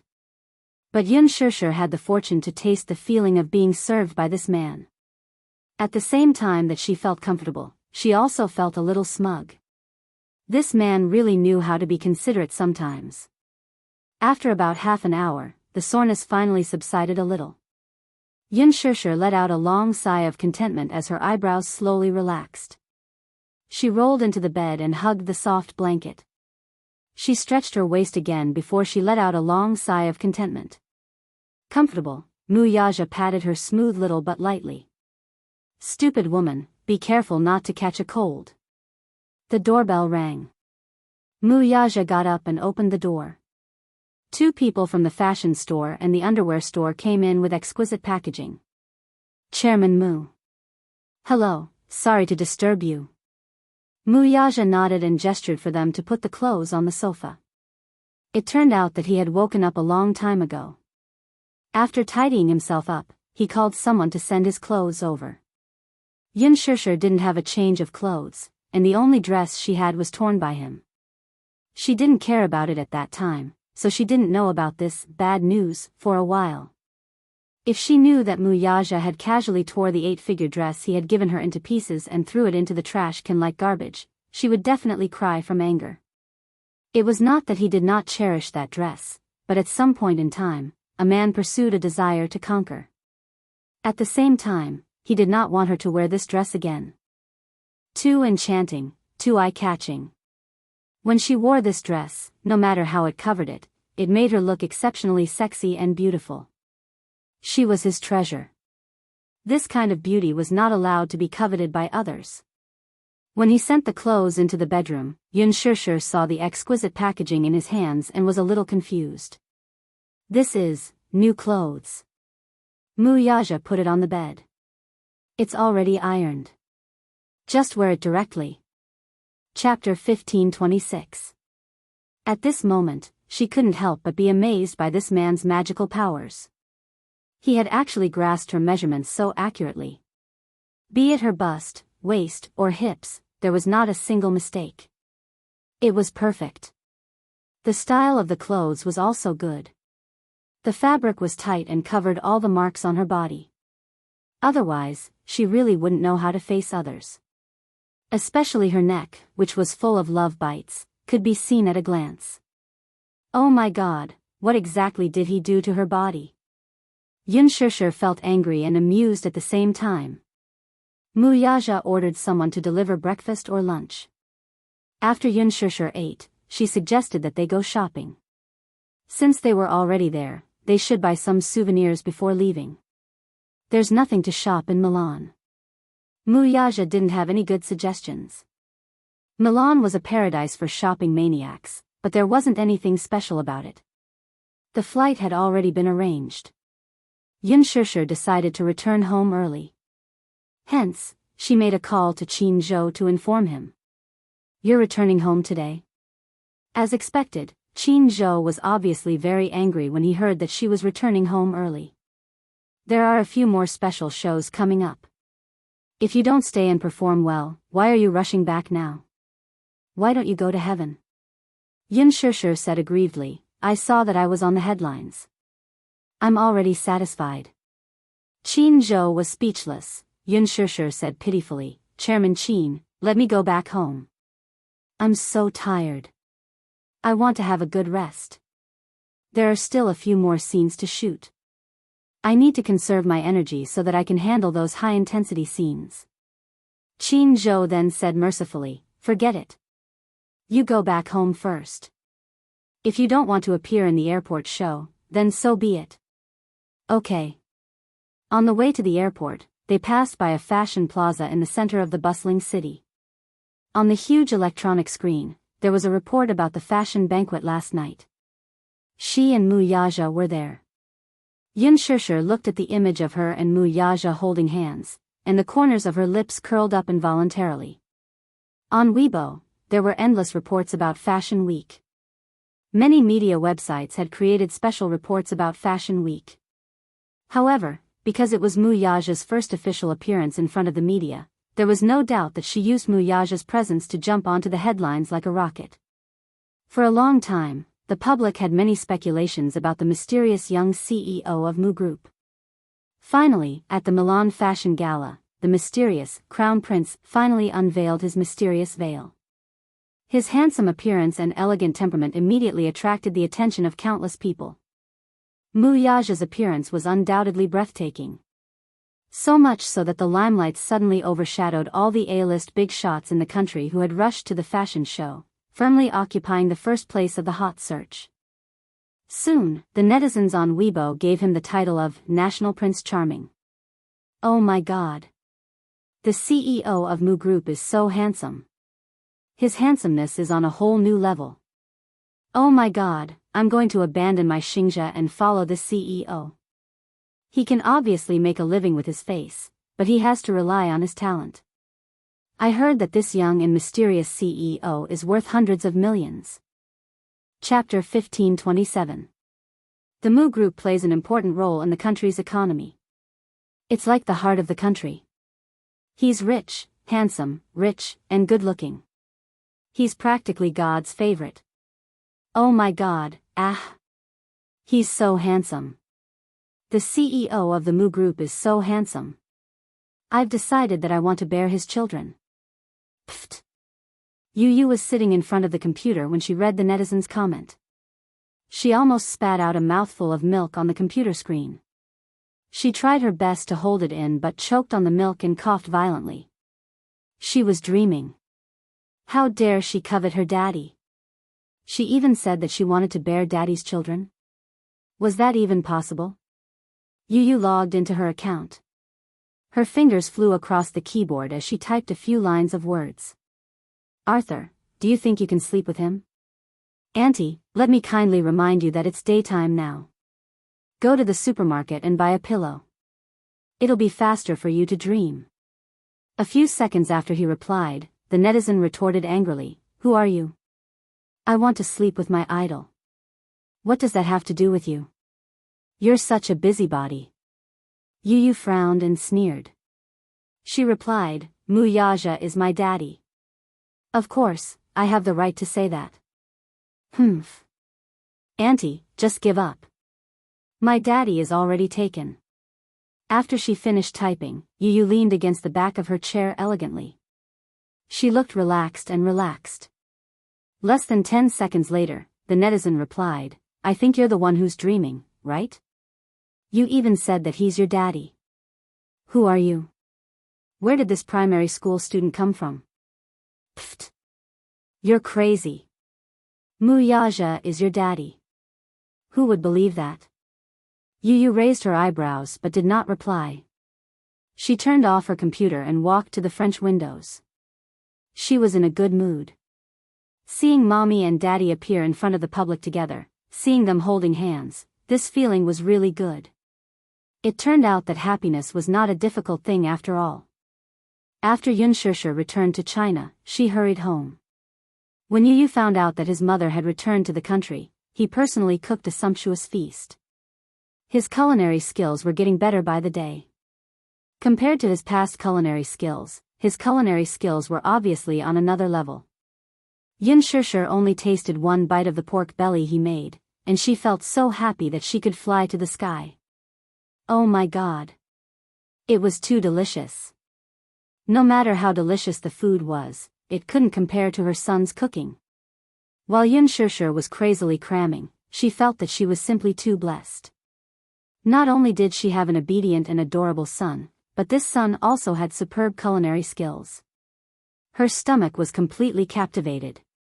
She was viciously jealous of her future daughter-in-law as she tasted the chicken soup that Yu had personally brewed. Tears were about to fall from her eyes. Yu sat at the side and exchanged glances with Wuxia and Wuchen. A row of black lines appeared on their foreheads. Mommy? Xianxia looked up at him. What's wrong? My precious son? Yu looked at her with disdain and was a little speechless. Did you really come back from Milan Fashion Week? Of course. Before Xianxia could finish her sentence, Yu frowned and said disdainfully, but looking at the way you eat, you look like you escaped from a refugee camp in Africa. Xianxia was quite upset. She instantly felt as if thousands of arrows had pierced her heart. She complained in an aggrieved manner, You have such a sharp tongue. The truth always hurts. Chapter 1528. Pfft! Mui Chen couldn't hold it in any longer and spat out a mouthful of chicken soup onto the table. Mu Yaja's lips twitched violently. He glanced at the petrified and hurt woman and said, "Good son, I thought you would be used to it by now." Yu Yu snorted and said, "I am used to it. But the way you eat is too ugly." Mu Chen gritted his teeth and held back his laughter. He carefully looked back and forth between Yu Yu and Yun Shishir. Yun Shishir tried to explain herself. "I'm hungry. Also, Yu Yu's cooking is so delicious that mommy can't control my hunger." "You don't care about your image when you're hungry?" Yu Yu raised his eyebrows and said disapprovingly, "Mommy, how many times have I told you? You have to be ladylike and elegant." Yun Shishir explained, "Mommy has always been very elegant and has maintained a ladylike image." After she said that, she didn't forget to blissfully wink at him. Yu Yu clutched his chest and said, "Then mommy should be considerate of Yu Yu's feelings. The way you eat is too scary." Yun Shishir almost exploded from Yu Yu's sharp tongue. This child was getting more and more sharp-tongued. How scary was the way she ate. Yun Shishir felt hurt and said sadly, "Yu Yu, please don't be so mean. Mommy will pay attention to her table manners." That's more like it. Good mommy." After he said that, he added, "Eat slowly. Otherwise, it won't be easy to digest. The soup is still warm. If you drink it too quickly, it will burn your throat." Yu Yu's chicken soup was very good. There was a layer of oil on the surface, so Yun Shishir accidentally scalded the tip of her tongue. Yu Yu stood up and used a spoon to scoop away the hot oil. He then scooped a new bowl of chicken soup for Yun Shishir and placed it in front of her. Then, he rested his chin on his hands and looked at her with a doting smile. "Mommy, try it." Yun Shishir carefully blew on it and took a sip. She raised her eyebrows in surprise. "It's delicious." Yu Yu then scooped a bowl for Mu Yaja and Mu Chen. Mu Yaja also took a sip and raised a brow. Although he did not express anything, the incredulity in his eyes showed that he was amazed by the taste of this bowl of soup. Yu Yu didn't ask him how it tasted. He was very confident in his cooking skills. He spent a lot of effort on this bowl of chicken soup and tasted it personally. He didn't add any flavorings, but it was still very delicious. Judging from Daddy's expression, he was also amazed by this bowl of chicken soup. Little Chen, on the other hand, was drinking without a word. Although his face was expressionless, he was still smacking his lips in satisfaction after gulping down the entire bowl of soup. It was obvious that he was not satisfied yet. "Yu Yu, when you get married in the future, will you still be willing to make chicken soup for mommy?" Yun Shishir suddenly asked pitifully. When she thought about how happy Yu Yu's future wife would be, Yun Shishir finally understood why there were so many grudges between mother-in-law and daughter-in-law. When she thought about it, she actually felt a little sad. Yu Yu replied matter-of-factly, "Of course. Yu Yu will take care of mommy's chicken soup for the rest of my life." Yun Shishir was very touched. At the same time, she was also touched by Yu Yu's cute and witty reply. "So cute. Let mommy kiss you." Chapter 1529. After returning to China, Yun Shishir rested peacefully for a few days. She made up for all the sleep she had missed while rushing to work. However, this peace only lasted for a few days. As soon as Qin Zhou rushed back to China, a lot of work came crashing down on him. After returning from Milan, each artist's team began to show their prowess and churned out press releases in full swing. Especially Lin Ji's team, they exaggerated the grand occasion of Lin Ji's red carpet appearance to the heavens. It was as if a fairy had descended to the earth and stunned everyone. However, no matter how much they exaggerated, the photos were just placed there. It didn't give people the impression that she was stunning. The main reason was that after Qin Zhou's team displayed Yun Shishir's live photos, it gave people the impression that Lin Ji's style was overshadowed. Without comparison, there would be no harm. This sentence was the absolute truth when it came to this matter. This infuriated Lin Ji's team, especially Lin Ji. Her face turned ashen when she saw the stark contrast between how the netizens were belittling her and Yun Shishir. She couldn't stand the sharp eyes of the public. Lin Ji had always boasted of being the #1 beauty in ancient costumes, but she couldn't stand being compared to Yun Shishir. Her temperament was clearly defeated. Humph. This Qin Zhou is really something. As soon as he returned to China, he couldn't wait to start a bloodbath. He wanted to praise Yun Shishir to the heavens. However, wasn't it just bragging? It only took a short while for Qin Zhou's team to be smug. After the popularity of Fashion Week, who would pay attention to Yun Shishir? This time, however, Lin Ji was once again taken aback. Within a few days, Louis Vuitton's official Weibo posted a group photo that shocked the entire entertainment industry. It was a group photo of Louis Vuitton's CEO in Greater China, Han Donghua, Louis Vuitton's brand director, Shi Andy, and Yun Shishir. The three of them sat together, smiling at the camera. When the official Weibo posted this group photo, it only included a handshake and a heart-shaped emoji. No other information was revealed. However, this photo set off an uproar in the fashion industry. Han Donghua, the CEO of Louis Vuitton's Greater China region, and the CEO of the Greater China region. It could be said that his status was incomparably noble. He had never taken a photo with any female celebrities in the country, and was a relatively low-key person. As for Louis Vuitton's brand director, Shi Andy, he was one of Louis Vuitton's top executives who held great power behind the scenes. They rarely exposed their tracks to the public. Louis Vuitton's official Weibo published this group photo, which made people's imagination run wild. At that time, Louis Vuitton's official Weibo also published a photo of Gu Xingzhe and the two men. After that, Gu Xingzhe signed a contract with Louis Vuitton and became the brand ambassador of Louis Vuitton in Greater China. The outside world couldn't help but speculate. Could it be that Yun Shishir got Louis Vuitton's resources and became the new brand ambassador of Louis Vuitton in Greater China? If that was really the case, then this was a top-notch resource. At least, in the country, no female celebrity could get such a resource. Not long after, Yun Shishir's studio's Weibo posted a group photo of Yun Shishir and Han Donghua enjoying dinner together. The two of them sat together, smiling, and had a tacit understanding. Chapter 1530. Half a month later, this guess was finally verified. Yun Shishir's personal Weibo published a series of large posts and announced that she would be LV's brand ambassador. Once the news came out, it caused a huge commotion. Especially Lin Ji, she was so angry that her teeth were about to break. In fact, during this trip to Milan, Qin Zhou had met up with Han Donghua to discuss this matter. He and Han Donghua were old friends and had a good relationship. Coincidentally, Louis Vuitton was looking for an ambassador to expand the Chinese market. Hence, during this Milan Fashion Week, Qin Zhou strongly recommended Yun Shishir to Han Donghua. At first, Han Donghua was a little hesitant.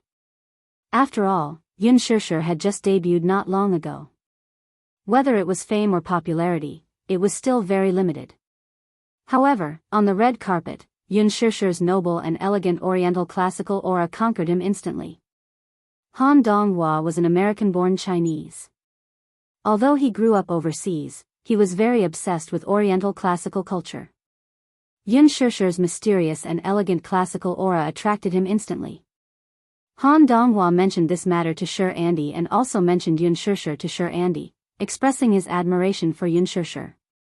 Shi Andy also approved of Yun Shishir. However, before this, Han Yuyan's team had already contacted him and expressed their intention to work together. Louis Vuitton's headquarters also leaned towards Han Yuyan's idea of a new ambassador. After all, compared to Han Yuyan, who had debuted many years ago, Yun Shishir had just debuted and was lacking in many aspects. However, on the night of the fashion banquet, when Yun Shishir appeared with Mu Yaja in a cheongsam gown, Shi Andy immediately changed his mind and decided on Yun Shishir as LV's ambassador for China. This was because beside Yun Shishir stood Mu Yaja. Just the name Mu Yaja alone was enough to convince her. This was capital. Putting aside capital, she was more outstanding than Han Yuyan. While being outstanding, they also had a lot of resources. Thus, Han Yuyan was mercilessly squeezed out. When Han Yuyan heard the news, she was so angry that she flew back to China on the same day. She was depressed for a few days and still hadn't recovered from the shock. It was too cruel. Her team had worked hard for a long time to get this resource. In the end, she actually lost to a newbie like Yun Shishir. What a disgrace. However, this was nothing. Han Yuyan heard that Yun Shishir had signed an 8-figure contract with Louis Vuitton. She was so angry that she almost vomited blood. 8 digits. An endorsement worth tens of millions. On what basis? For a big brand like Louis Vuitton, even if she was a diva, her contract would only be 8 figures. Yun Shishir, a newcomer who just debuted, actually signed a contract worth 8 figures. When Gu Xingzi signed a contract with Louis Vuitton, it was only 7 figures. When Han Yuyan's team first approached Louis Vuitton, they even stated that if they could sign an endorsement deal with Louis Vuitton, they wouldn't mind paying the signing fee. Yun Shishir actually signed an 8-figure contract. Han Yuyan felt extremely unbalanced. Lin Ji also felt the same way. When she found out that Yun Shishir had signed a contract with a sky-high price, she was so angry that she cried on the spot. She couldn't help but curse viciously in her heart. How did Yun Shishir get this contract? Unspoken rules? Chapter 1531. At the thought of this, she had nowhere to vent the bitterness in her heart. This news alarmed Song Enya as well. Some time ago, she went overseas to relax. When she returned, she learned of this news. She had always been more concerned about the fashion industry. As a socialite, she was very particular about big brands. She was also keen on international brands like Louis Vuitton and Chanel. When she browsed Weibo and learned of this news, she was also a little shocked. Yun Shishir actually signed with Louis Vuitton? Brother Mu must have helped her get the resources, right? Otherwise, how could a newcomer who had just debuted get such a top fashion resource like Louis Vuitton? In the past few days, after she returned, she discovered that there seemed to be a huge change in the Mu family. There was a huge upheaval in the Mu group. Mu Lianjue had passed away from an illness. The 4th son of the Mu family, a core figure with a high position in the family. Not only that, Song Enya also noticed that Mu Wanru seemed to have disappeared. The Muse announced to the public that Mu Yaja and Mu Wanru had broken off their engagement. Song Enya did not know whether to be happy or worried about this news. She was happy that since Mu Yaja and Mu Wanru had broken off their engagement, did that mean that she had another chance?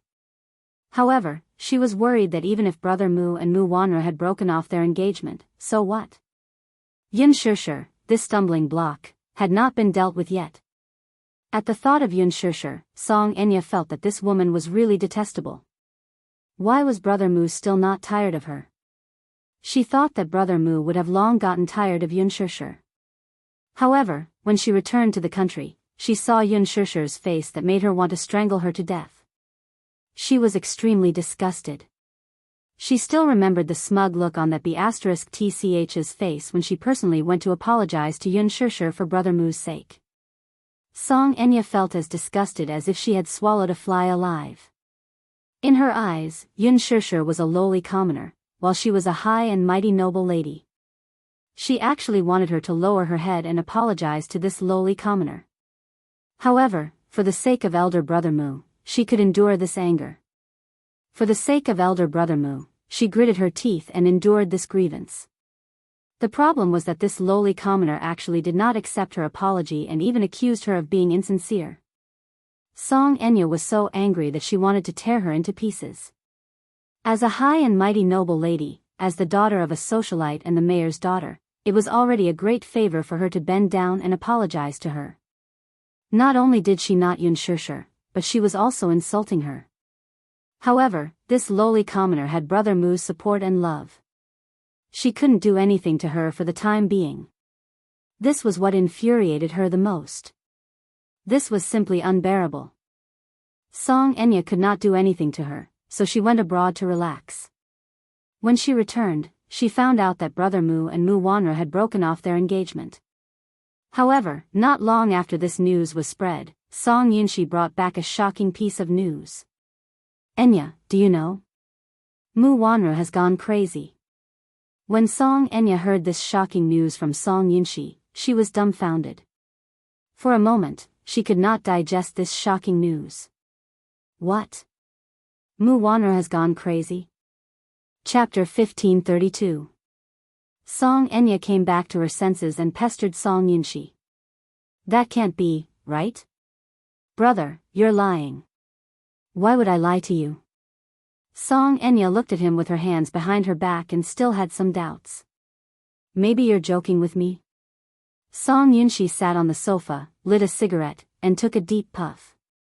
Seeing Song Enya pestering him with a suspicious expression, he did not know whether to laugh or cry. Do I have nothing better to do? Why would I joke with you like this? Then, how did you know? Song Enya still did not believe him, but she compromised and wanted to find out more about the situation from him. Do you want to know? At this moment, Song Yunshi deliberately kept her in suspense. He snorted and crossed his arms over his chest. I've been tired all day. If you want to know the answer, hurry up and massage my shoulders. Song Enya pouted, but she could not stop him. She stood up, walked behind him, and began to massage his shoulders. While Song Yunshi was feeling satisfied, he opened his mouth and recounted the entire incident. There was a provincial mental hospital in the capital. It was very large and had a lot of medical resources. Mentioning this matter was mainly due to a coincidence. Because of an unspeakable matter, Song Yunshi needed to go to this hospital to sign something. This thing was a mental illness report. Song Yunshi's friend had gotten into an accident. As for what happened, Song Yunshi did not tell Song Enya. One of his friends was sued in court. He was young and frivolous, so something happened to him. If he went to court, the situation would be very disadvantageous for him. However, if there was a mental illness report, this matter might be much easier to handle. Hence, he asked his father to find Song Yunshi and told him the purpose of his visit. He asked him to get such a thing for him. At first, Song Yunshi was unwilling. However, this friend of his was a more reasonable person. He gave him a special letter. Song Yunshi opened it and read it before agreeing to this matter. Therefore, he spent the entire day on this matter. When Song Yunshi arrived at the hospital, he wandered around the hospital out of boredom while waiting for the report to be issued. However, it was quite a coincidence. He had accidentally bumped into Mu Wanru. There was a very remote courtyard in the hospital. There were artificial mountains and flowing water. The environment and facilities were extremely beautiful. While he was wandering around, he saw a nurse twisting a female patient's neck and dragging her by the collar to the fountain. Without saying a word, the nurse pressed the female patient's head into the fountain. Song Yunshi was not surprised. In the mental hospital, such things were not unfamiliar. In fact, they were very common. There were many severely mentally ill patients in the mental hospital. When they acted up, they didn't recognize their relatives and went crazy. As a result, the doctors and nurses in the hospital were injured by them. Some of the nurses were good-tempered. They knew that it was because of their illness, so they didn't pursue the matter. However, some of the nurses were petty. If they were scratched or bitten by a patient, they would pull the patient to the side and punch and kick them until their faces were bruised and swollen. They would secretly torture them. Some of the patient's family members came from powerful backgrounds.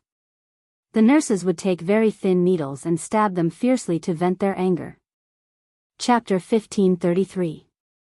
Song Yunshi stopped and saw the nurse pressing the female patient's head into the spring pool. While pinching her body, she cursed, "Crazy. Stupid crazy woman. Who told you to scratch me? Who told you to bite me? Drown you. Drown you." The female patient struggled crazily.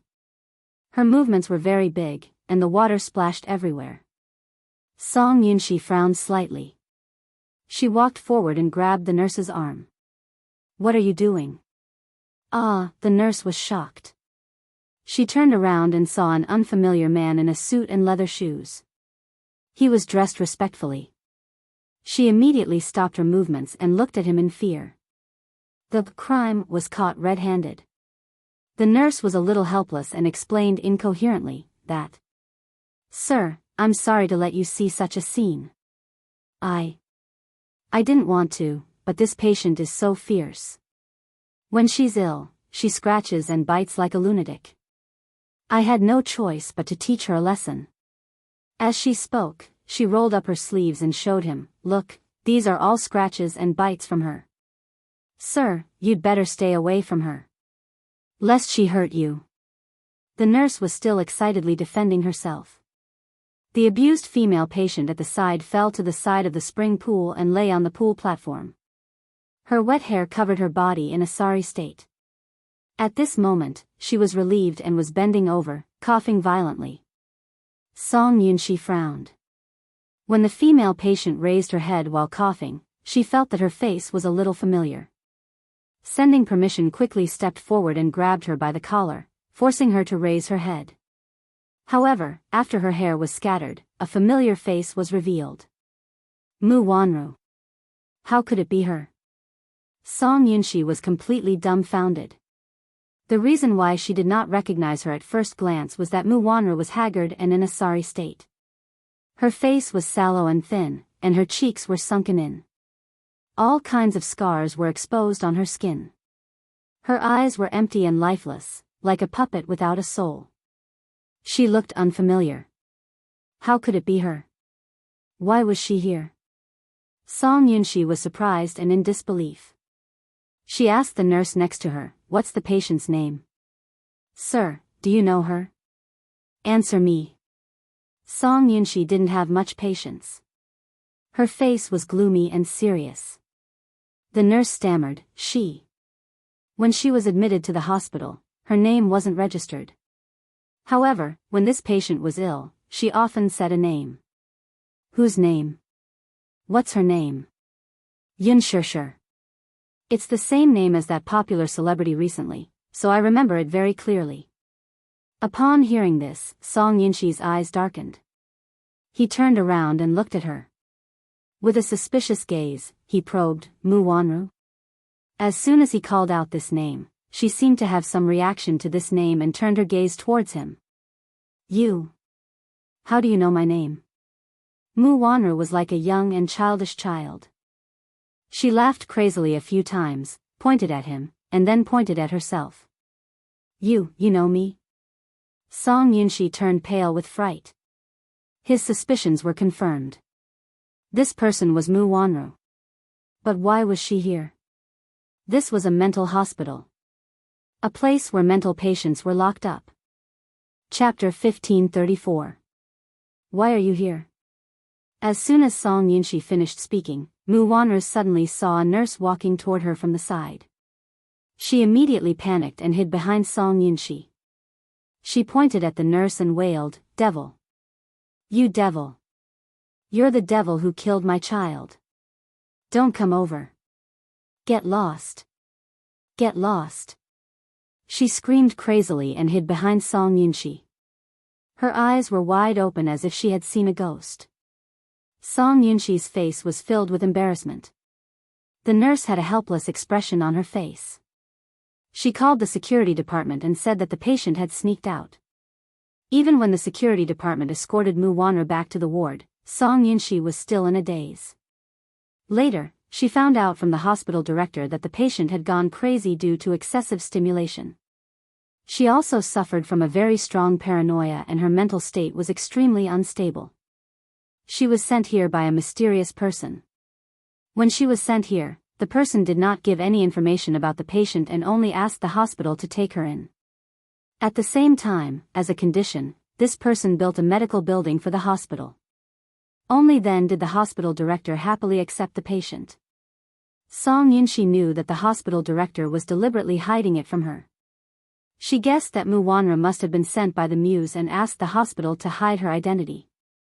Mu Wanru had gone crazy.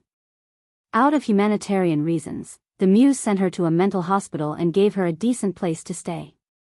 However, Mu Wanru's identity was special. The muse repeatedly asked the hospital to strictly protect all information and forbade it from being revealed to anyone. After Song Yinshi received the test report, she did not stay in the hospital for long. Song Enya still felt that the whole thing was quite mysterious. How could a perfectly fine person go crazy for no reason? After Song Yinshi finished speaking, she could not help but sigh. Enya, you didn't see that scene. When I saw Mu Wanru in the past, she was noble and magnanimous. She had the temperament of a lady from a wealthy family. When I saw her today, she no longer looked dignified. Her hair was disheveled and she was crazy, just like a beggar. I don't know what happened, but she really went crazy. I guess there's no hope. She can only spend the rest of her life in the hospital. Song Enya was still in a daze.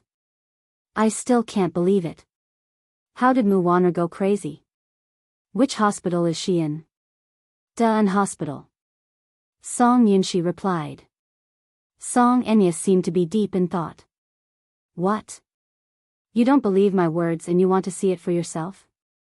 Yinshi, pretending to be unhappy. Song Enya hurriedly replied, No. Brother, listen to yourself. I just a little. I can't believe it.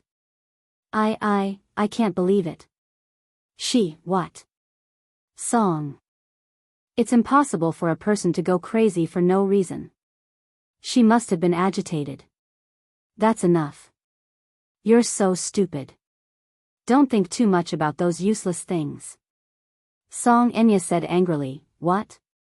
Brother, you only know how to make fun of me. Chapter 1535. After sitting in the living room for a while, Song Yinshi went to the study to do some reading. Song Enya, on the other hand, sat on the sofa in a daze for a long time. Has Mu Wanru really gone mad? Daoist Hospital was the only provincial psychiatric hospital in the capital. There were many mentally ill patients there. Is Mu Wanru really in there? The next afternoon, Song Enya drove to Daoist Hospital. When she entered, the security guard stopped her. Hello, miss. You are, she panicked for a moment but maintained her composure. I'm here to visit a patient's family. Oh.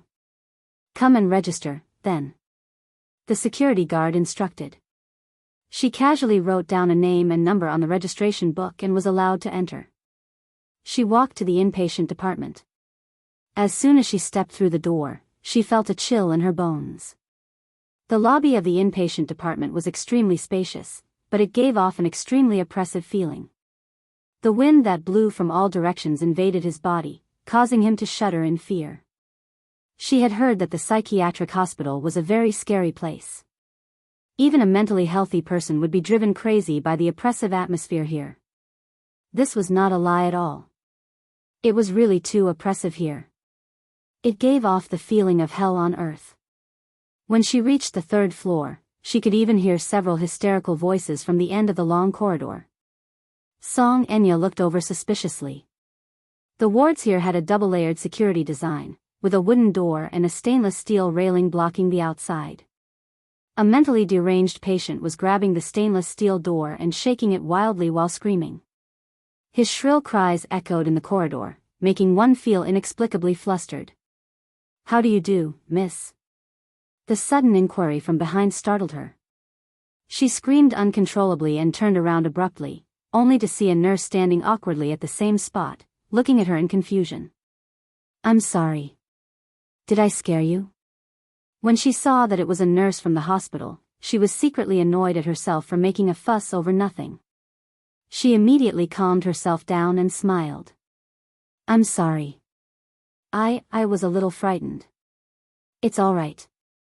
The nurse paused and asked carefully, Miss, who are you looking for? It's like this. I'm looking for someone. She's in this hospital. I'm here to visit her. Okay, may I ask who the patient is? What's your name? Song Enya looked into her eyes and hesitated for a moment before slowly saying, Her name is Mu Wanru. Mu Wanru? The nurse had a suspicious look on her face. Clearly, she had never heard of this name before. Wait, I have her photo. Song Enya took out a photo of Mu Wanru from her bag and handed it to her. The nurse took it from her, but the moment her eyes fell on the photo, her expression changed. She immediately returned the photo to the Missy and shook her head. There's no such person here. However, her panicked expression clearly proved that she was lying at this moment. Song Enya, who had studied psychology to a certain extent, observed the nurse's expression and was certain that she had recognized the person in the photo at first glance. She was lying. Chapter 1536. Mu Wanru was clearly in this hospital. However, due to some unspoken regulations, or for the sake of confidentiality, the nurse said that there was no such person in the hospital. Song Enya smiled and said calmly, I know she's here. I'm her friend, can you bring me to see her? No way. The moment the nurse opened her mouth, she realized that she had misspoken and quickly corrected herself. Miss, I've already said that there's no such person in this hospital. You mustn't make things difficult for me. He. Why would I make things difficult for you when you put it that way? Song Enya smiled gently. She then slowly reached into her handbag and walked toward the nurse. I know she's here. I'm here today to visit an old friend. I don't have any other intentions, nor do I have any intention of making things difficult for you. As she spoke, she inched closer to the nurse and carefully took out something wrapped in a stack of letters from her handbag. She then stuffed it into the nurse's hands with a smile in her eyes, expressing her friendliness first. The moment the nurse's hand touched the thick bundle of letters, her heart skipped a beat. The sky is so thick. She pinched the letter with her fingertips and roughly knew what number was in the letter. The nurse's face became a little hesitant. She looked at the woman with a friendly smile in front of her with some hesitation. Miss, I won't hide it from you, the person in the photo you showed me earlier is indeed in this hospital. However, the director has made it clear that this patient's identity is very special, so no one is allowed to visit her. No matter who you meet, you have to announce to the public that there's no such person. The corners of Song Enya's lips curled up, but the smile in her eyes deepened. I know the rules. As long as you bring me to see her, I'll pretend that nothing happened after that. After a pause, she added, as long as you bring me to see this person, I'll give you more benefits. Trust me. The nurse hesitated for a long time, but the thick stack of letters in her hands was too tempting. She had a count in her hands. She touched the letter and found that it was definitely a 5-digit number. What a tempting number. She had worked in this hospital for 3 years, and her monthly salary, including performance, was at most 3,000 to 4,000 yuan. Such a huge sum of money was equivalent to a pie falling from the sky. She held it in her hands and was reluctant to let it go. Humans were all greedy for money. With money, it was naturally easy to pave the way. The nurse was finally tempted. She took the money and led the way without saying a word. Song Enya followed her all the way out of the inpatient department. After passing through 18 winding water bridges and corridors, they arrived at a small, secluded building. This small building was the old building of Daoist Hospital. 10 years ago, after the government allocated funds to trim the new building, this old inpatient building was completely abandoned. However, because the quality of the building was still acceptable, it was not torn down. After some renovation, it became a dormitory. Chapter 1537. She had a count in her hands. She touched the letter and found that it was definitely a 5-digit number. What a tempting number. She had worked in this hospital for 3 years, and her monthly salary, including performance, was at most 3,000 to 4,000 yuan. Such a huge sum of money was equivalent to a pie falling from the sky. She held it in her hands and was reluctant to let it go. Humans were all greedy for money. It was naturally easy to pave the way with money. The nurse was finally tempted. She took the money and led the way without saying a word. Song Enya followed her all the way out of the inpatient department. After passing through 18 winding water bridges and corridors, they arrived at a small, remote building. This small building was Daoist Hospital's old building. 10 years ago, after the government allocated funds to renovate a new building, This old inpatient department building was completely abandoned. However, because the building's quality was passable, it was not demolished. After some renovation, it became a dormitory. The nurse led her all the way to the third floor and stopped at the door of a ward on the third floor. She then reminded her, the patient's condition is very unstable. She often goes crazy, so you can't go in. You can only stand at the door and take a few glances. Also, it's best to stay away from the door, lest you hurt yourself. Song Enya nodded. Okay, I understand. Then, I'll open the door now. Please take a few steps back.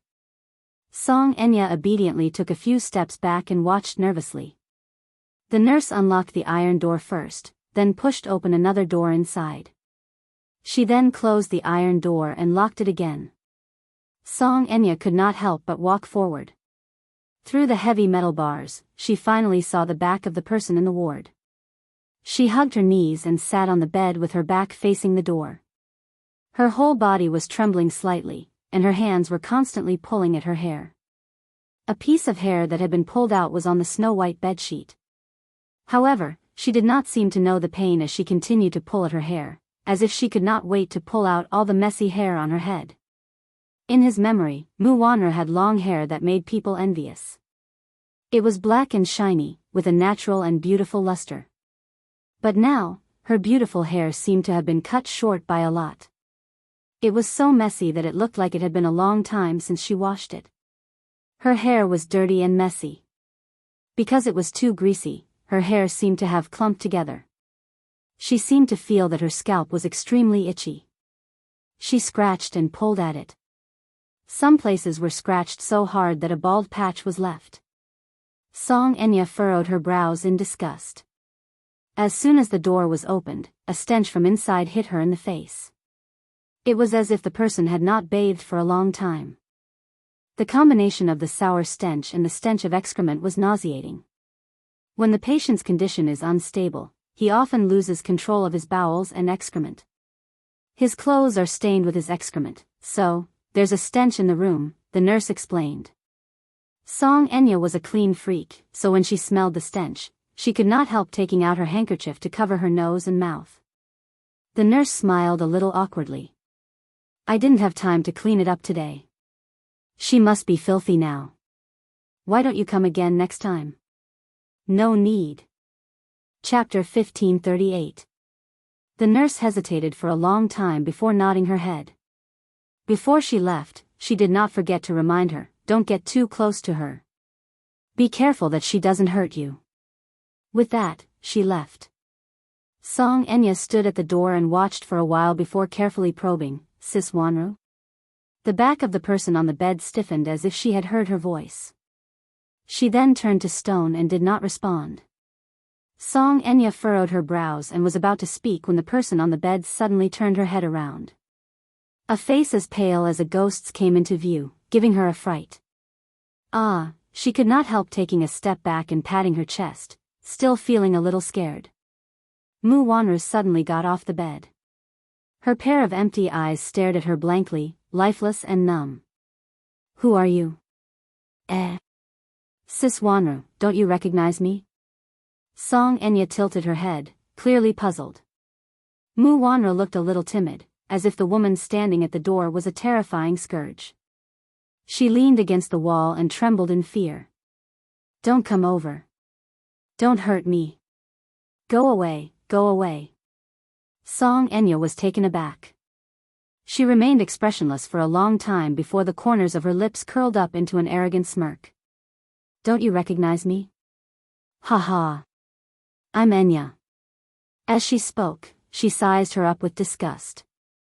A sinister look appeared in her eyes. Ha ha. Mu Wanru, oh, Mu Wanru, so you have a day like this too? I didn't expect you to end up in such a miserable state. How pitiful. She gloated and mocked her as she sized her up in disdain. Look at you. Take a good look at you now. You're dirty and sloppy. How disgusting. How does it feel to be abandoned? Song Enya paused for a moment before spitting out two words. You deserve it. Because of these two words, Mu Wanru's expression changed. She looked like she understood, but also like she didn't. Her expression was a little strange. Mu Wanru, I've wanted to say this to you for a long time. Song Enya stood at the door and looked down at Mu Wanru condescendingly. It was as if the latter was nothing more than a pitiful ant beneath her feet that she could easily trample to death. Brother Mu is mine. It belongs to me. Brother Mu, Mu Wanru repeated it a few times in her mind. Suddenly, the look in her eyes changed. A monstrous hatred appeared in her eyes. It was twisted and terrifying. She suddenly pounced at the door like a hungry wolf. Both her hands reached out the metal bars and grabbed at her angrily. Song Enya, who was standing very close to the door, was caught off guard and could not dodge in time. 2 bloody scratches were left on her face. She screamed and covered her face as she took a few steps back. She felt a burning pain on her face where she had scratched. When she touched it with her fingers, she felt a sharp pain. B*TCH. What are you doing? Song Enya covered her face and yelled at her. Mu Wanru, on the other hand, seemed to have gone crazy. She kept making muffled sounds as her hands scratched in her direction. She was slurring her words and could not make out what she was saying at all. Song Enya hurriedly took out a hand mirror to check her face. There were 2 bloody scratches on her face from the other's sharp nails. Chapter 1539. Song Enya wiped her hands with a handkerchief and frowned in pain. She then looked at Mu Wanru's long fingernails, which were embedded with a mixture of black and yellow filth, and felt nauseous again. How disgusting. Oh, God. Just how dirty were her hands? When she pounced on her, the gust of wind that came with her was accompanied by a fishy stench. Song Enya looked at the room behind her and saw that it was extremely dirty. There were feces, vomit, and all kinds of urine stains in the room. It was a sight that made one's scalp tingle. Mu Wanru screamed like a madwoman, Yun Shirshir. I'm going to kill you. I'm going to kill you. Song Enya was stunned. Suddenly, a strange and vicious expression appeared on her face. You recognize me? Yun Shirshir. Even if you turn into ashes, I'll still remember you. I won't let you off. You deserve to die. You deserve to die. You killed my child. You're the one who killed my child. Child? What child? Song Enya was stunned. Why did she keep saying that Yun Shirshir killed her child? Wasn't Mu Wanru infertile? Could it be, was it her and Brother Mu's child? Song Enya's face turned ashen when she thought of this. B*TCH, where did your child come from? Song Enya easily lost her rationality when it came to Muyaja. She became hysterical and questioned Mu Wanru sternly. Say it. Is the child yours and Brother Mu's? Say it. Say it. Mu Wanru did not seem to hear her, though. She pounced on the metal door with a strange and sinister expression on her face. It's all your fault. It's all your fault. You're the one who killed my child. It's all your fault. Return my child to me, return my child to me. Song Enya panicked. She rushed forward and slapped Mu Wanru, leaving a deep handprint on her cheek. B*TCH. You haven't answered my question. Say it, where did your child come from? Ha ha ha. My child is gone, it's gone. My child was killed by you. Mu Wanru, however, did not answer her question. She looked extremely depressed as she slid to the ground, her eyes empty and lifeless. The child is gone. The child is gone. Yun Shirshir, you deserve to die. You deserve to die. Song was filled with anger. She had lost her rationality, but when she regained her senses, she sneered at herself. She had actually stooped to the level of a lunatic. Where did the child come from? She must have been delusional. She had been delusional, she had been delusively. Song Enya looked at Mu Wanru. While she was angry, she was also secretly pleased. At least, Mu Wanru was crazy. Haha. This was the consequence of going against her.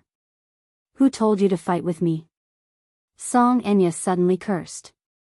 Who told you to fight with me for Brother Mu? Mu Wanru, this is your retribution. You can't win against me. You and Yun Shishir are the same. Brother Mu is mine, none of you have the right to fight with me. With that, she snorted and turned to leave. After leaving the ward, the nurse hurriedly chased after her. Just as she was about to speak, she was surprised to see the 2 red marks on her face. Chapter 1540. Humph. She's really crazy. She doesn't even recognize me anymore. She just pounced on me and scratched my face. Song Enya's face was sullen and her eyes were fierce. When she turned to look at the nurse, she forced a smile. It's fine, though. After all, she's already crazy. I can't stoop to her level. The nurse exchanged a few pleasantries before begging her again. Please don't tell anyone about what happened today. Otherwise, I'll definitely be fired by the hospital. I beg of you. All right. I got it. Song Enya suddenly asked, oh, right. What's your name? Li Qian. Okay. Song Enya turned around and left. Before she left, she went to the hospital director's office and told him about what had happened today. She mentioned one thing. There's a nurse in your hospital. I asked her to take me to visit a patient. She actually shamelessly asked me for a red packet. How exactly does your hospital train its employees? Even a lowly nurse knows how to be corrupt and accept bribes? The director's face turned white after hearing her words. He immediately made a phone call and confirmed that there was indeed such a thing. Then, he fired the caregiver named Li Qian on the spot. Song Enya smiled smugly and left the hospital. If she was bullied, no one would have an easy time. After resting for a few days, Yun Shishir was notified to join the production team and attend the press conference held by the production team of Lethal Beauty. It was not until all the main creators were present at the press conference that Yun Shishir learned about the full lineup of the production team. The female lead was confirmed to be Lin Ji, while the male lead was Hua Jin, a popular actor in ancient costumes. Lin Ji was a famous actress in ancient costumes, so there was no doubt that she would play the female lead. As for Hua Jin, being the most popular actor in ancient costumes, he was expected to play the male lead. At the press conference, Yun Shishir saw Hua Jin's real face for the first time. Because it was quite a distance away, Yun Shishir could only think of one word from that fleeting glance: charming all living things. He's too seductive. This man was too beautiful. This kind of beauty almost subverted the barriers between genders. Looking from afar, the palm-sized handsome face was as white as jade, with a pair of peach blossom eyes that were as charming as silk, and the corners of his eyes were long and narrow. The perfect lines of his facial features were like a sculpture made by the gods. Every detail was meticulously carved, extremely exquisite and beautiful. Qin Zhou had mentioned him before. This Hua Jin is the most popular young actor in ancient costumes nowadays. His background is not simple. So, you have to be careful. Stay away from him and don't get too close to him. Being crowned as the #1 scholar in ancient costumes was definitely not an undeserved reputation. Hua Jin's ancient costume was very charming and exuded the fragrance of ink. His face was like jade, his skin was like cream, his lips were red, and his teeth were white. His bearing was carefree, and he did not have the masculine spirit of an ordinary man. His temperament was gentle and elegant, and he was delicate and pretty. The adjectives of the 4 most beautiful men in ancient times did not seem out of place when applied to him. His body had a classical charm that made people unable to help but fall for him. It was said that Hua Jin was his stage name. However, no one knew his real name. Yun Shishir had always remembered Qin Zhou's advice. He said that Hua Jin's background was not simple, and that she had to be careful when interacting with him. Chapter 1541. Hua Jin noticed this and couldn't help but glance at her thoughtfully. However, it was just a glance. Soon, he turned his gaze away and looked straight ahead. He didn't look at Yun Shishir again. However, there was a hint of playfulness in his eyes. The first segment of the press conference was an interview with the main cast. Originally, such interviews were mainly for the male and female leads. However, during this period, due to Yun Shirshi's popularity, Yun Shirshi's limelight had once overshadowed Lin Ji and became the focus of attention. Some time ago, I heard that you negotiated an endorsement contract with the CEO of Louis Vuitton in China. Is this true? What do you think about acting in this gold-plated blockbuster? All the questions revolved around Yun Shirshi. Lin Ji sat in her seat. As the female lead of this drama, she was unexpectedly neglected. She looked around the room and found that most of the cameras were focused on Yun Shirshi. She felt even more annoyed. Yun Shirshi's seat was lit by the flashing lights. She had a smile on her face and answered orderly. Her responses were quite satisfactory. Some of the questions were too sharp, but she was able to gloss over them with a few words. Not only did she give the media space to write, but she also gave them leeway. Her high EQ was undoubtedly displayed at this moment. Her on-the-spot responses were handled with ease. Qin Zhou wasn't present.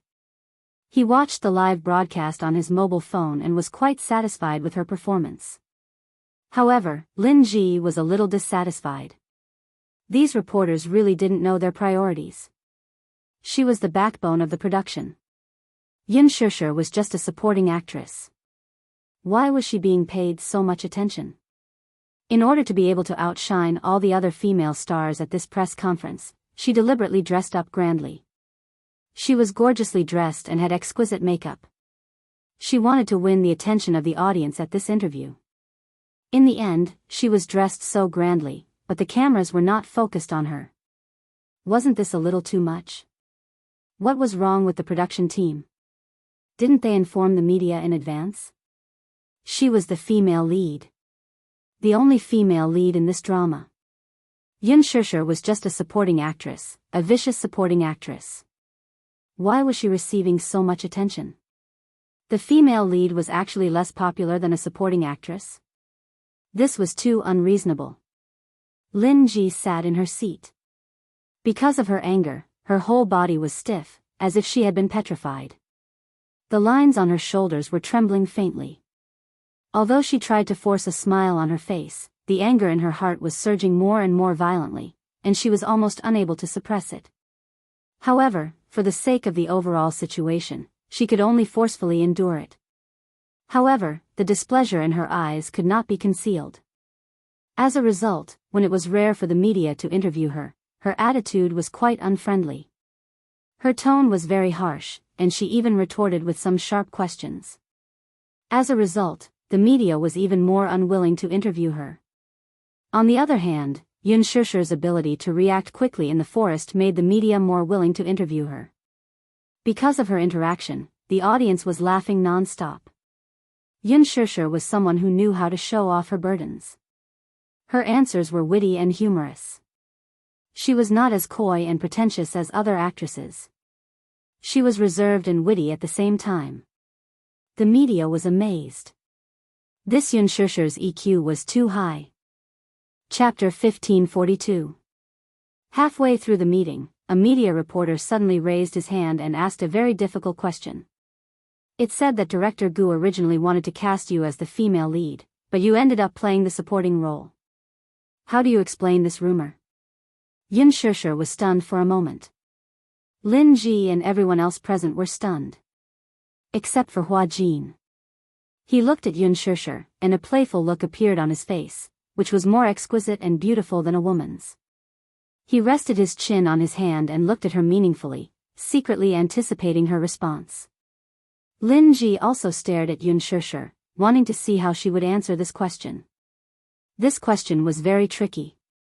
If she didn't answer well, both sides would offend each other.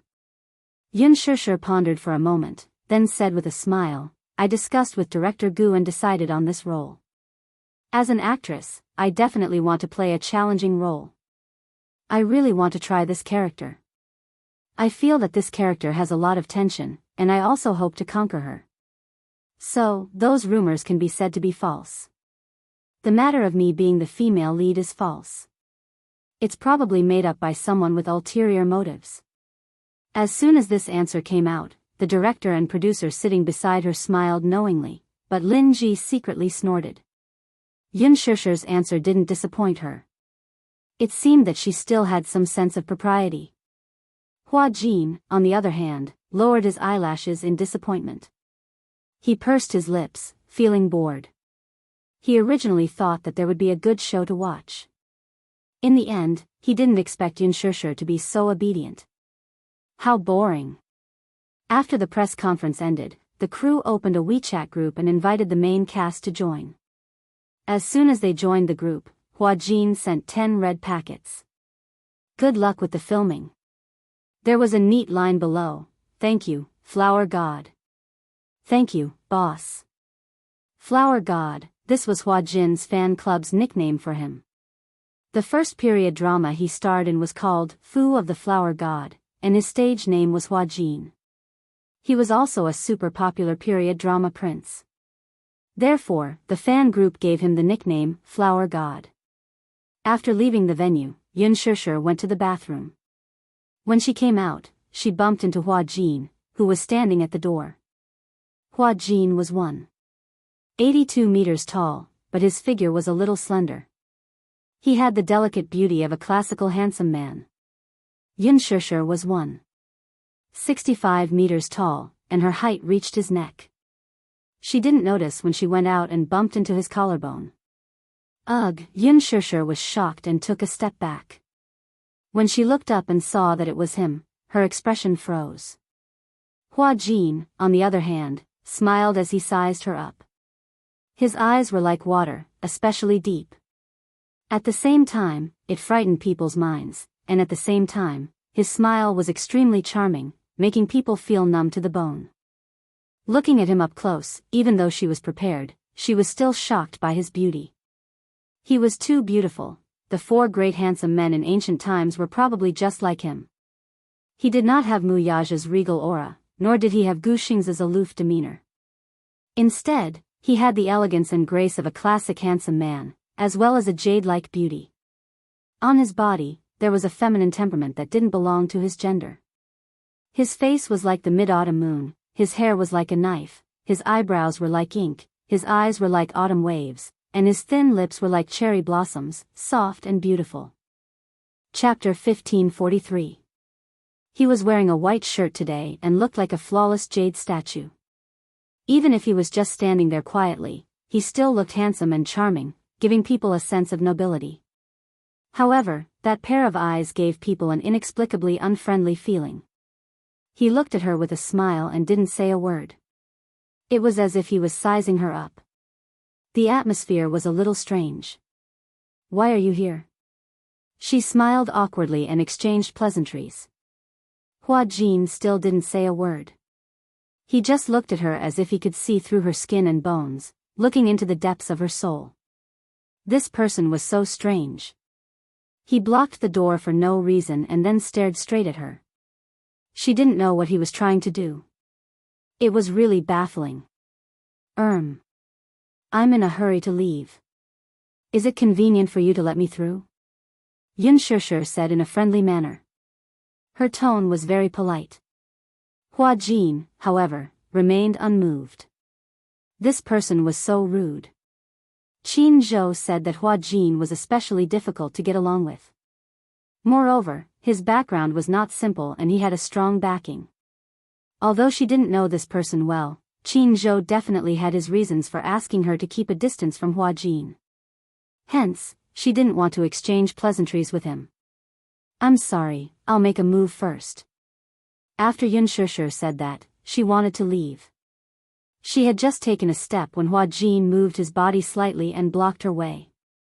Yun Shishir frowned and changed her direction.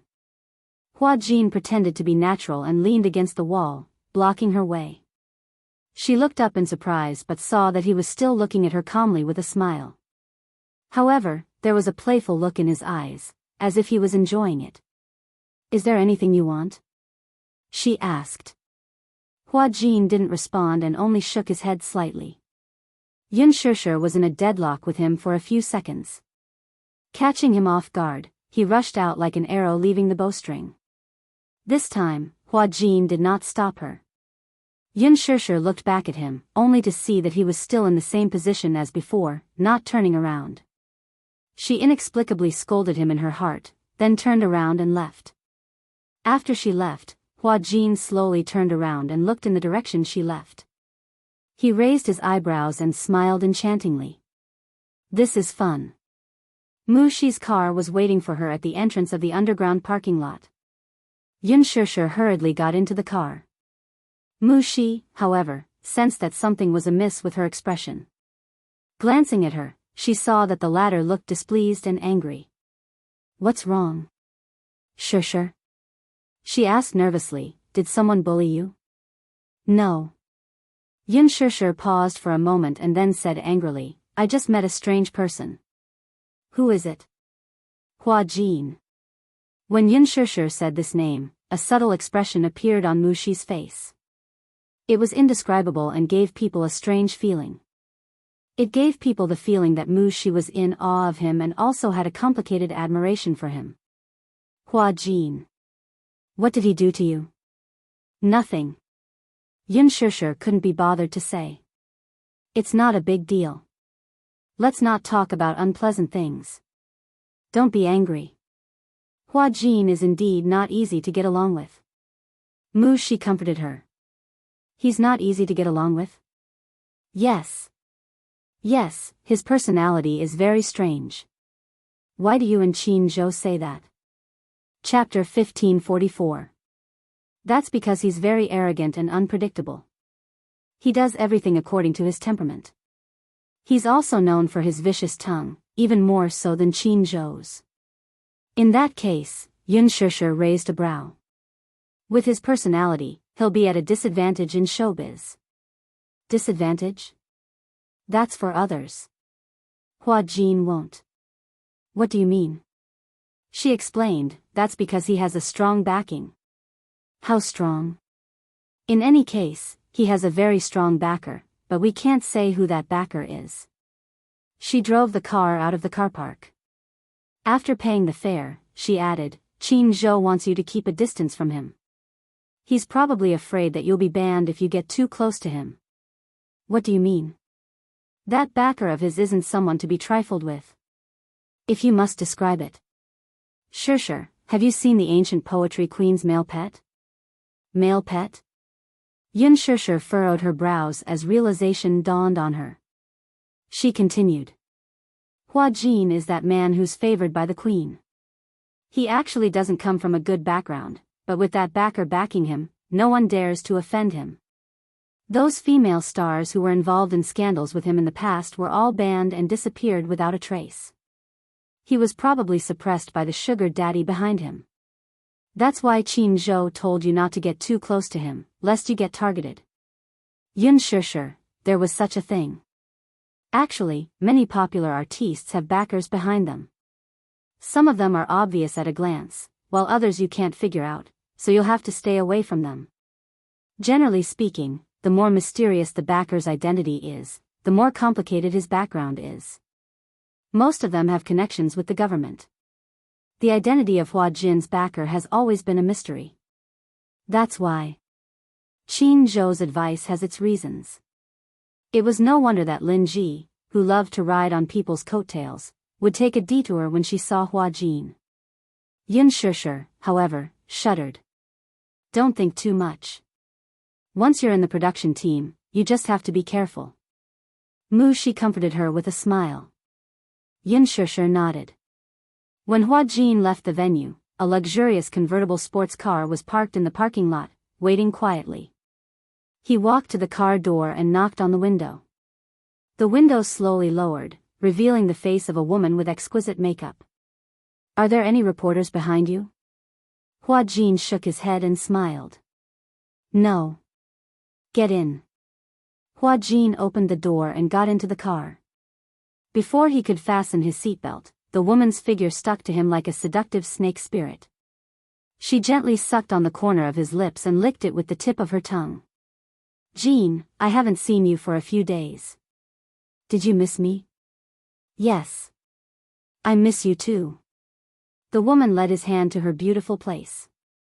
Hua Jin took the initiative to pull her into his arms and kiss her lips. After a passionate kiss, the woman leaned against his chest, panting, and asked in a low voice, "Do you have a job tonight?" "Nope."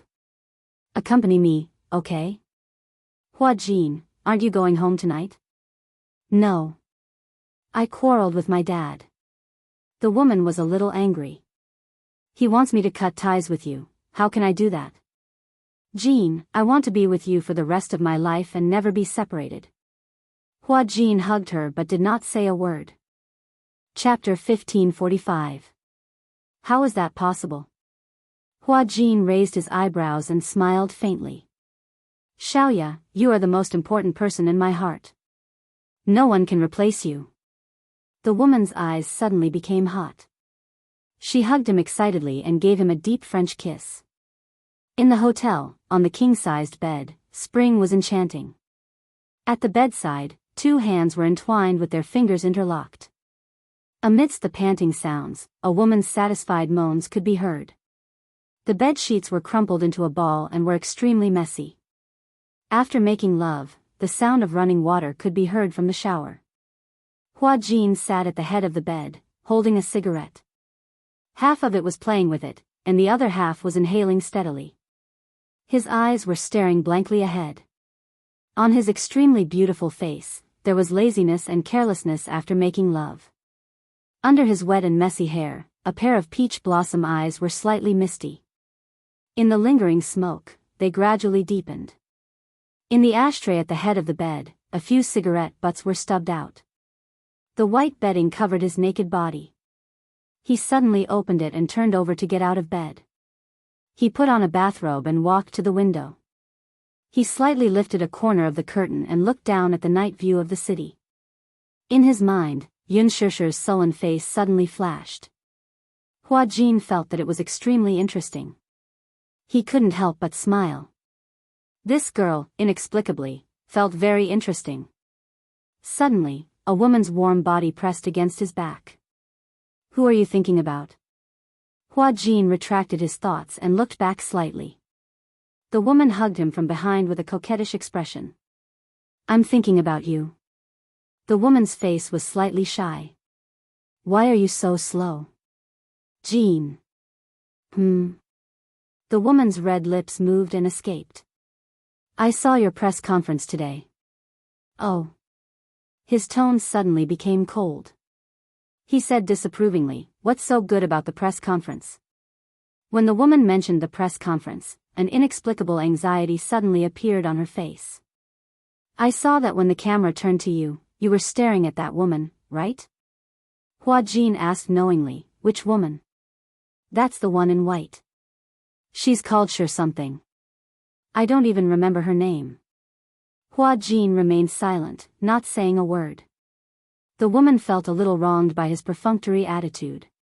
She hugged him tightly and asked unhappily, "Between her and me, who's prettier?" "I've never seen you stare at me so affectionately." "Of course it's you." Hua Jin turned around, grabbed her chin and smiled wickedly.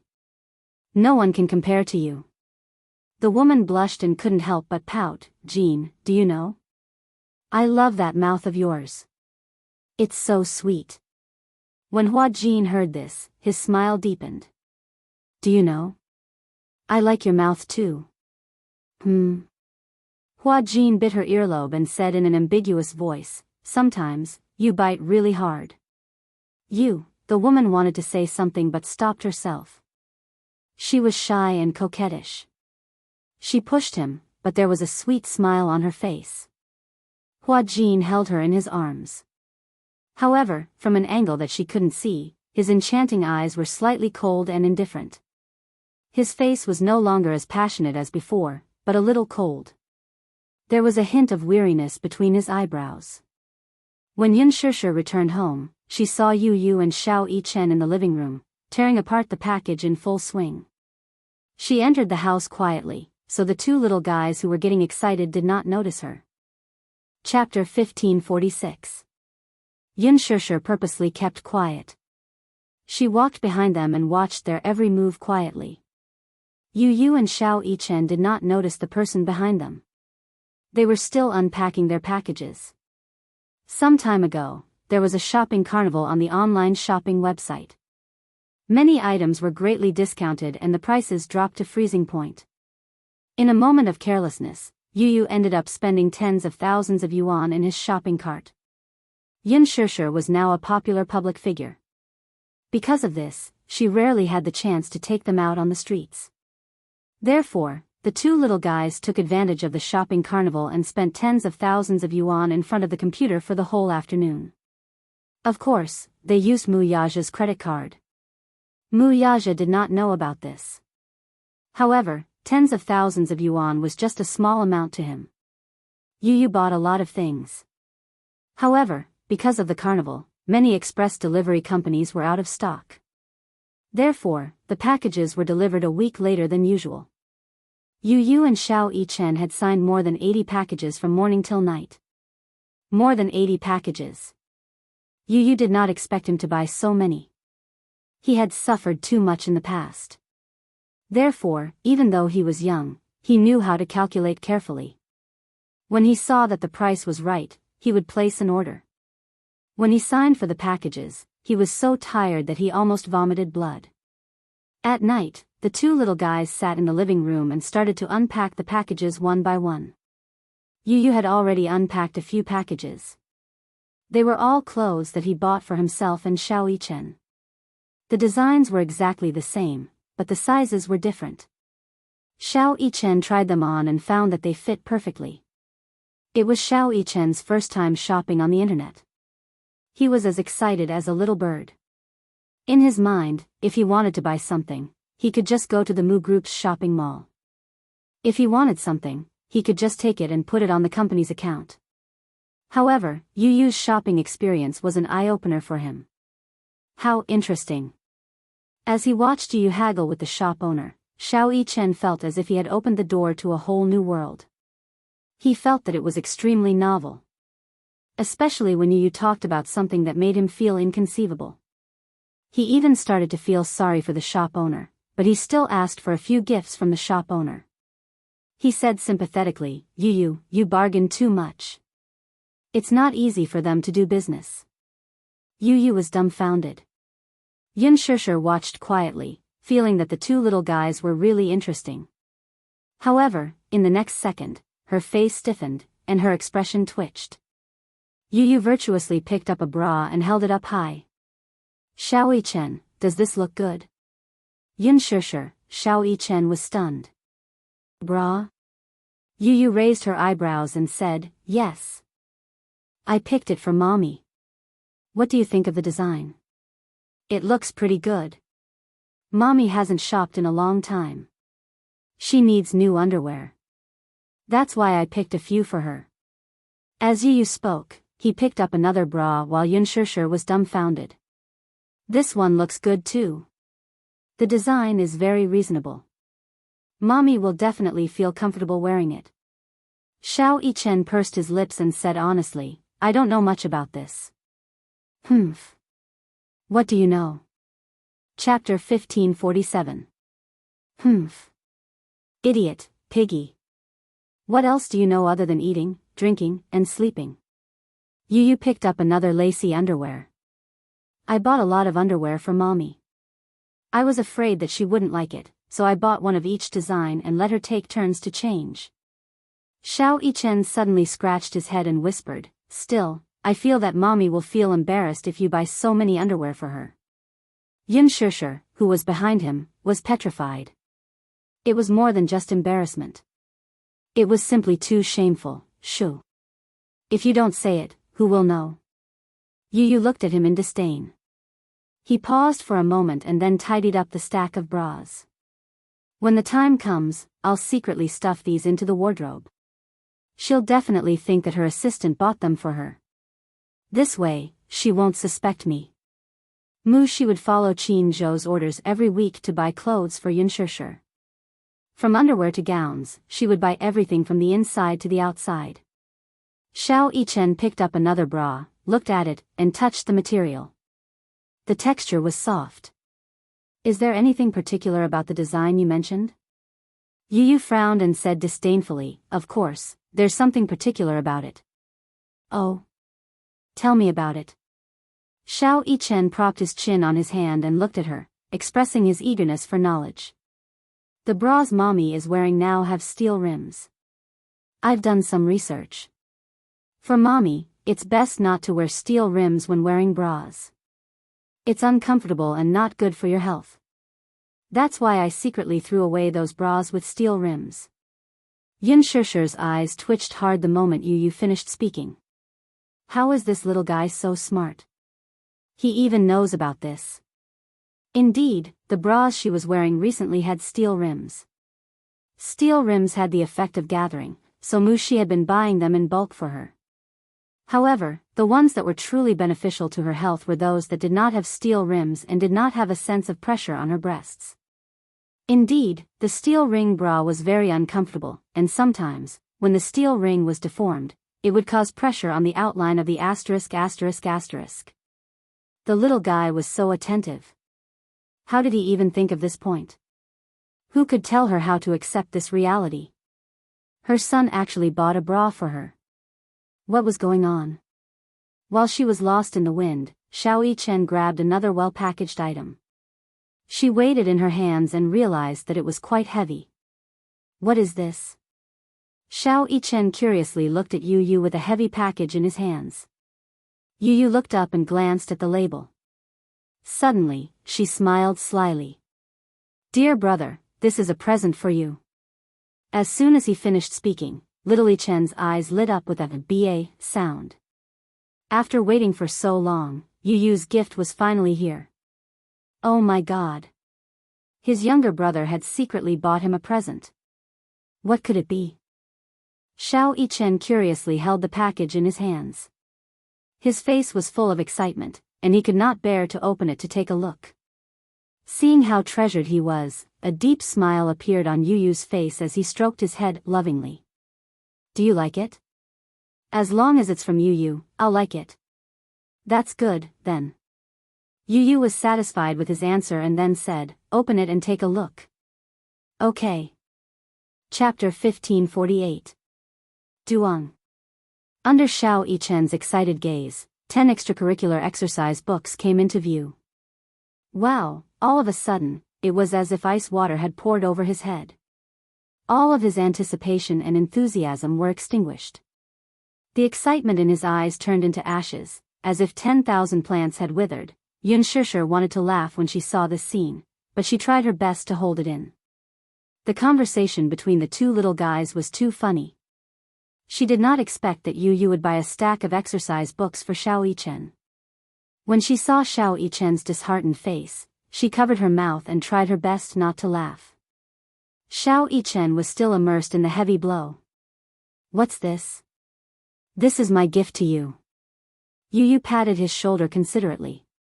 "You're going to primary school now. You must study hard and improve every day."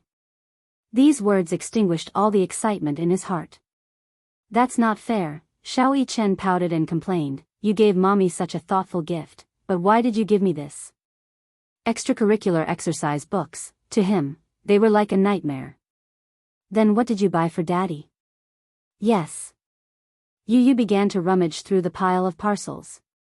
A few minutes later, Yin Shishir and Xiao Yichen were both stunned. Yu Yu opened the parcels and there was a pile of condoms in it. Yin Shishir was speechless, Xiao Yichen was speechless. Yin Shishir tried her best to control the raging emotions in her body. She clutched her chest as if she had suffered a heavy blow. Okamoto. Dulé. So shameful. Ah. What? What are these? Yu Yu, this guy, this was an eye-opener for her. Xiao Yichen did not understand what these items were. Yu Yu said as he organized the parcels, "Idiot, these are to protect mommy." "Protect mommy?" "Aya, you won't understand even if I tell you." Yu Yu was too lazy to talk to him. Why was this little fellow so curious? He asked this and asked that. He didn't have the patience to answer them one by one. However, Xiao Yichen refused to budge. "Yu Yu, tell me, tell me. You know the most." Yu said, you wouldn't understand even if I told you. It's not suitable for children. Humph. What do you mean by not suitable for children? I'm your brother. If you can understand it, why can't I? Yu said, do you know where you and I came from? Not really. Yu mysteriously picked up a box and explained, with this, Mommy won't have a baby. Before Yunshishu could react, Xiao Chen, who was obsessed with his sister, was the first to stand up and strongly object. No. Yu blinked blankly. Clearly, he did not understand why Xiao Chen was so agitated. Why are you so agitated? Xiao Chen muttered, I want to have a sister. With this, I won't have a sister. Idiot. Yu also stood up agitatedly. Do you know how painful it is to give birth to a baby? Don't tell me you want to watch Mommy get tortured. Anyway, we're enough for Mommy. He said this out of consideration for Yunshishu. However, little Chen was still so young. He did not know much about the matters between men and women. How could he understand the pain of a woman giving birth to a baby after 10 months of pregnancy? Chapter 1549. I don't care. I just want a younger sister. Yu was speechless. He snorted and said, I don't care what you say. I won't watch Mommy suffer. A long time ago, he had seen a video about a woman who was pregnant for 10 months and went into the operating room to give birth. He was still young when he watched the video, but he was deeply frightened by the shocking reality of the scene. So, Mommy went through such terrible torture when she gave birth to him? Some pregnant women even went through the gates of hell after giving birth to their babies. Yu still had lingering fears after watching the video for a long time. His heart ached, he was sad, and he felt even more guilty towards Mommy. Hence, from then on, Yu was even more considerate towards Yunshishu. He even loved her from the bottom of his heart.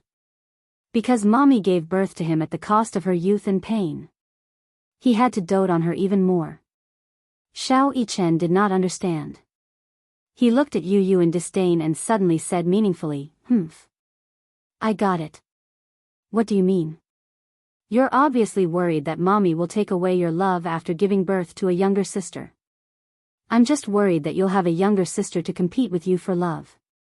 Xiao Chen suggested a conspiracy theory. Yu's eyes twitched. Compete for love? Isn't that so? Don't think that I don't know your good intentions. Xiao Chen said a rare phrase. Then, he had an expression that said, I've already seen through you. Yu was speechless. He thought to himself, what nonsense is this guy saying again? Xiao Chen suddenly took out a few sewing needles from the side. These were the same sewing needles that Yu had used to sew the curtains. He picked up the needles and was about to poke the packaging of the condoms. Ah! Yu was shocked when he saw this. He quickly snatched the sewing needles from his hand. What are you doing? I'm poking holes. Then, I'll have a little sister. Xiao Chen cupped his face with both hands and said longingly. Yu was infuriated. He clenched his fists and waved them around. Then, he threatened Xiao Chen, little brat, if you continue to cause trouble, I will beat you up. Xiao Chen snorted indignantly. Then, as if he had seen something behind Yu, his eyes widened in horror.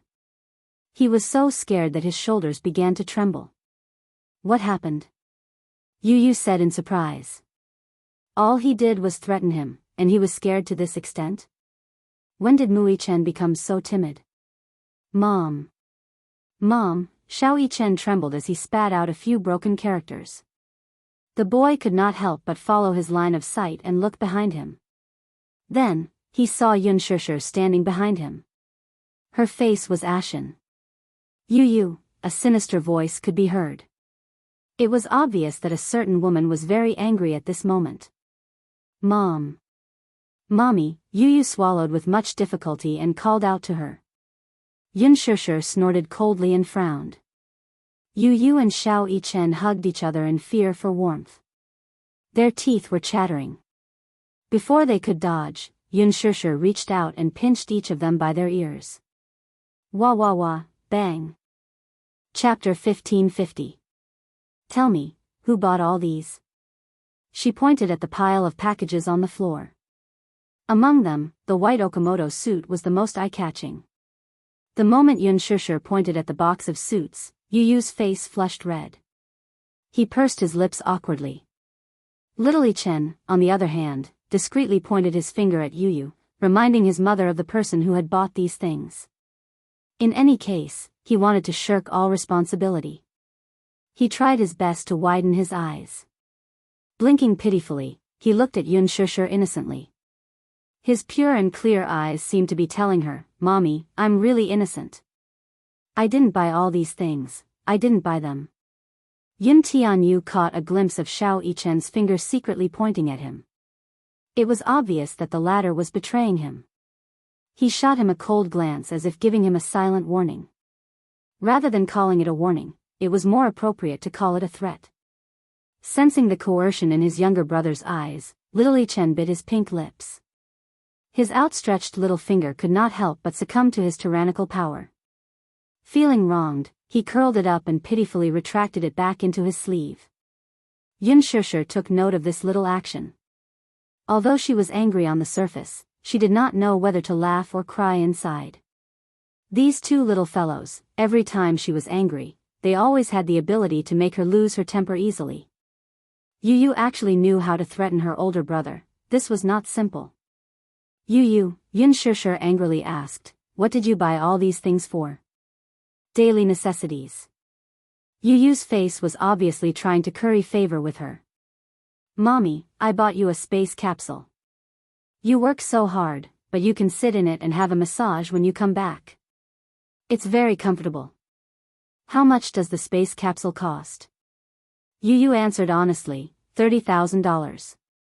He had bought the most luxurious space capsule, and the massage effect was very obvious. When he saw Yun Shishir coming back from Milan the last time, she was so tired that her waist and legs were sore. Especially when she was wearing high heels, her feet were about to cramp. His heart ached. Yun Shishir's eyes widened when she heard that a space capsule cost 30,000 yuan. 30,000 yuan? So expensive. Yu Yu, you're such a prodigal. Yun Shishir complained with heartache. Even if she were to rush for a job, it would still cost her 30,000 yuan. Upon hearing this, Yu Yu felt hurt. She clutched her chest sadly as if she had been hurt by Yun Shishir's words. "Mommy, how could you say that Yu Yu is a prodigal? How was he squandering?" To him, 30,000 yuan was not even worth mentioning. So sad. Mommy actually called him a wastrel? Yu Yu pretended to wipe her tears sadly. When Yun Shishir saw this, the corners of her mouth twitched violently. She felt that she was the one at fault. Actually, she did not feel bad about the 30,000 yuan. It was just that she felt that it was not good for Yu Yu to be so extravagant at such a young age. At such a young age, the child should be taught the correct concept of spending and not be so extravagant. She had to let the child understand that earning money was a very difficult thing, so that he would cherish the fruits of his labor. Hence, Yun Shishir calmly and patiently guided her child. "Yu Yu, do you know? It's very hard to earn money." Was it very hard to earn money? Yu Yu tilted her head in confusion. Clearly, she could not empathize with Yun Shishir's words. Chapter 1551. Yu Yu explained, Yu Yu didn't buy random things. Yun Shishir was speechless. Everything Yu Yu buys is useful. Yun Shishir thought of the bras and underwear, as well as the condoms he bought, and the corners of her mouth twitched. However, Yu Yu's words suddenly rang in her ears. "Do you know how painful it is to give birth to a baby? Don't tell me you want to watch mommy get tortured. Anyway, we're enough for mommy. If you're like mommy, it's best not to wear underwear. It's uncomfortable and not good for your health." She couldn't get angry anymore. No matter what, this little guy was still thinking about her. Although her son had secretly bought her underwear and condoms, which was indeed shameful, but the child's intention was for her sake. Yun Shishir sighed and frowned slightly. "This time, mommy forgives you. Next time." Yun Shishir bit her red lips and said shyly with difficulty, "Mommy can buy these things." Yu smiled and opened his arms to pounce on Yun Shishir.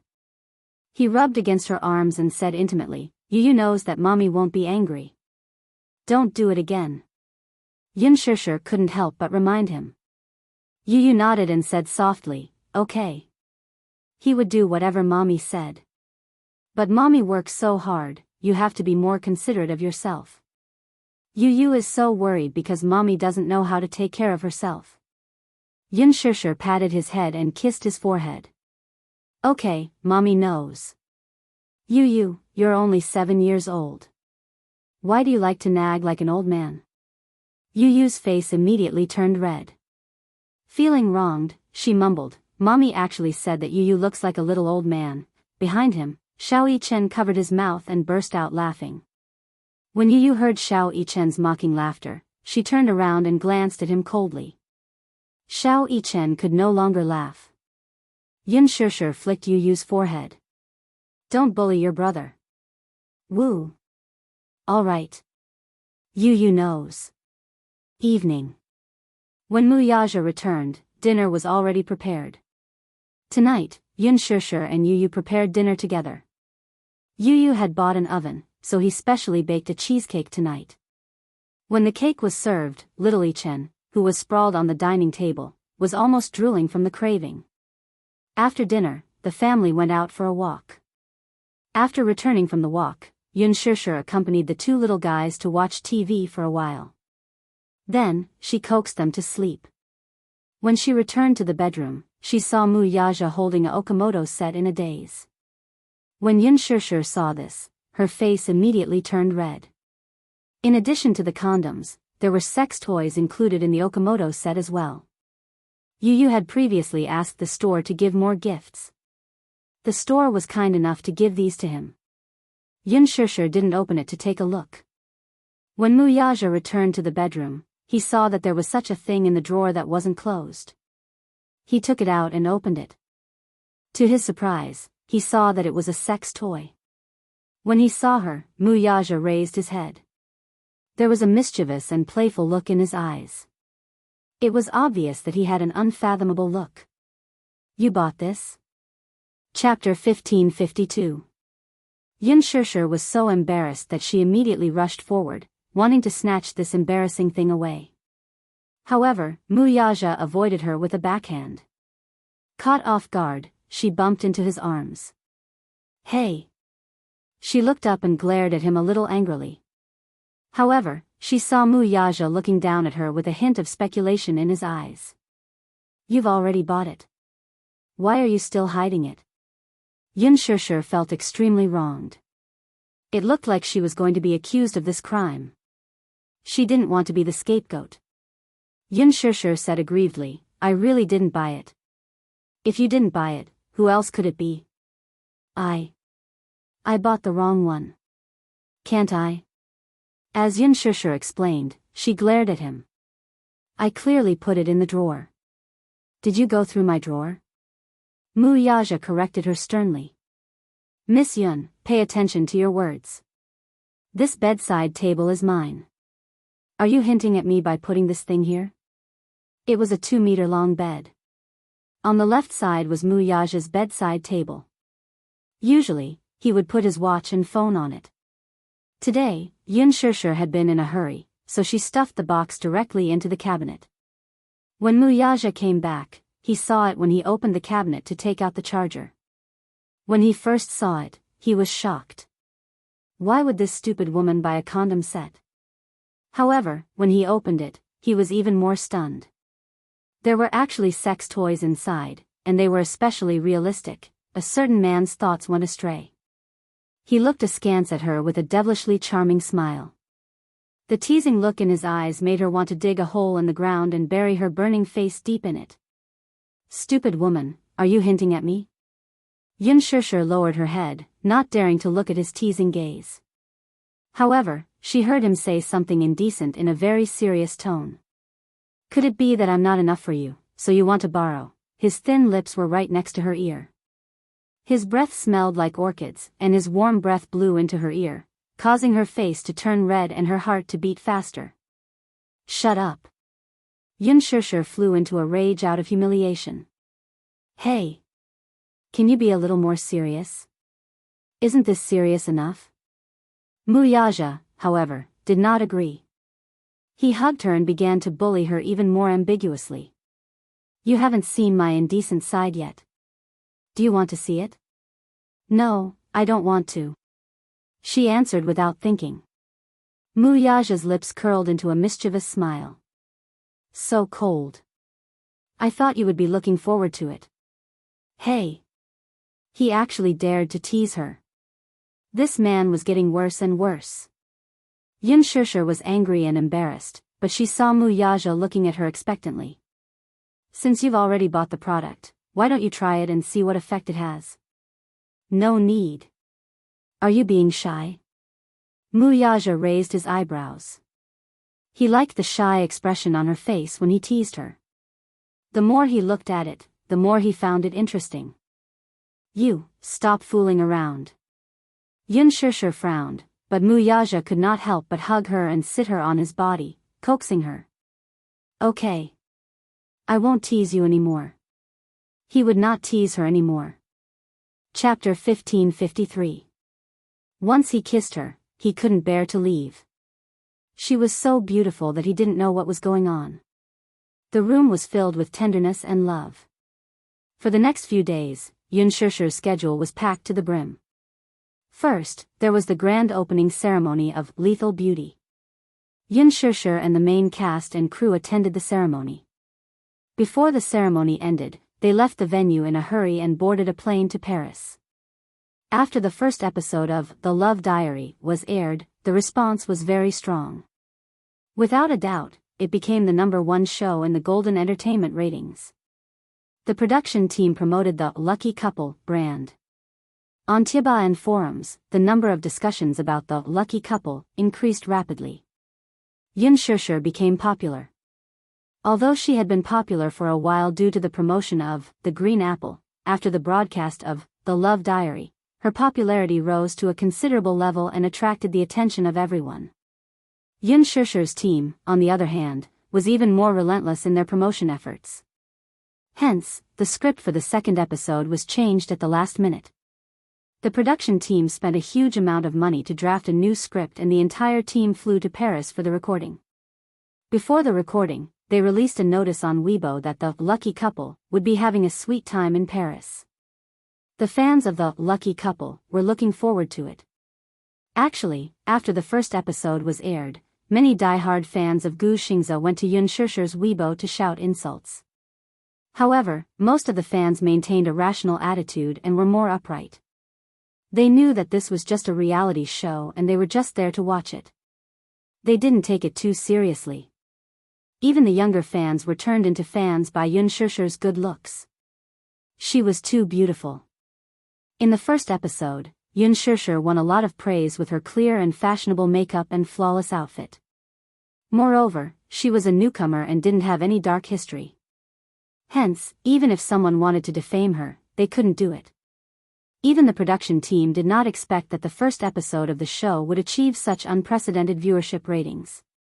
After this episode, more producers took notice of Yun Shishir, a newcomer with a strong momentum. She had just debuted and she was already so popular. Therefore, many film crews and advertisers approached Qin Zhou and began to discuss cooperation.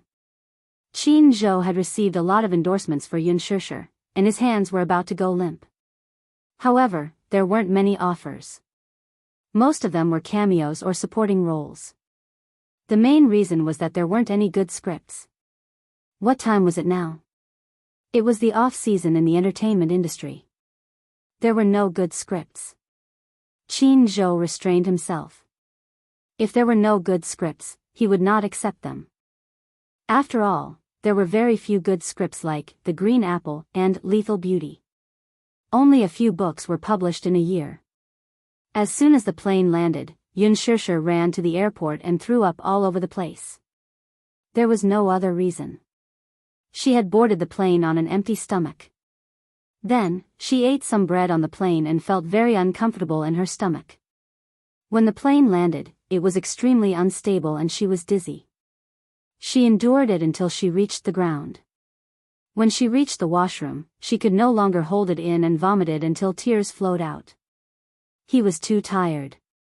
Wuxia hurriedly followed her in and gave her wet wipes. When she came out after cleaning herself up, Jianghu got a fright. Xianxia, what's wrong? It's nothing. Xianxia coughed dryly and explained, maybe I ate bread on the plane and then my stomach felt uncomfortable. Chapter 1554. Are you all right? Jianghu was a little worried when he saw how pale and weak Xianxia looked. Xianxia shook her head. I'm fine. I'll be fine after resting for a while at the hotel. Wuxia Xianxia did not arrange for today's filming schedule. Hence, according to the script, once the filming started, Xianxia had to pick him up at the airport as his girlfriend. Hence, there was a crew that followed Wuxia Xianxia's flight and started filming the moment he boarded the plane. Jianghu furrowed his brows and did not think much of it. However, just as the crew's car arrived at the airport, before Xianxia could even get into the car, she felt the world spinning before her eyes. Then, the world turned dark and she fainted. Ah, Xianxia. Wuxia's surprised cry for help was heard. At the end of her line of sight, she saw Jianghu rushing toward her in a panic. After that, she did not know anything. When she woke up, she was in the hospital. When she opened her eyes, she saw the snow-white ceiling. She could hear a foreign doctor talking to Jianghu. She had learned French before, so she could understand some of it. When she suddenly heard the word food poisoning, she frowned slightly. Her thoughts were in a mess, but she felt that something was amiss. Food poisoning? How did I get food poisoning? The doctor left after giving her some instructions. Jianghu told his assistant to take good care of her and left in a hurry. Xianxia asked about it. Wuxia, what happened? Did the doctor say what the cause was? Why did she faint for no reason? Wuxia furrowed her brows and answered, Jianghu said that the diagnosis is that you have food poisoning. In addition, you were too tired, so you fainted temporarily. Xianxia was stunned for a moment. Food poisoning? How could that be? Other than a piece of bread, she only drank a bottle of drink on the plane. All of a sudden, Xianxia frowned. She vaguely remembered that the drink tasted strange. She took a sip and felt that the taste was a little strange. However, she was really too thirsty and only drank a few mouthfuls before putting it down. During the entire flight, her stomach was very uncomfortable, and she repeatedly went to the bathroom several times. Could it be because of the drink? Her assistant asked indignantly, Xianxia, do you remember what you drank on the plane? Jianghu suspects that someone is trying to harm you. I only had a piece of bread and a drink. The bread is fine, but the drink tastes weird. Perhaps ordinary people wouldn't be able to detect that strange smell. However, her sense of taste was especially sensitive, so she immediately tasted something strange. Xianxia told her assistant the truth. Wuxia took it seriously when she heard that. Where is Jianghu? He went to look into it. Xianxia, wait a moment, I'll mention this to President Qin.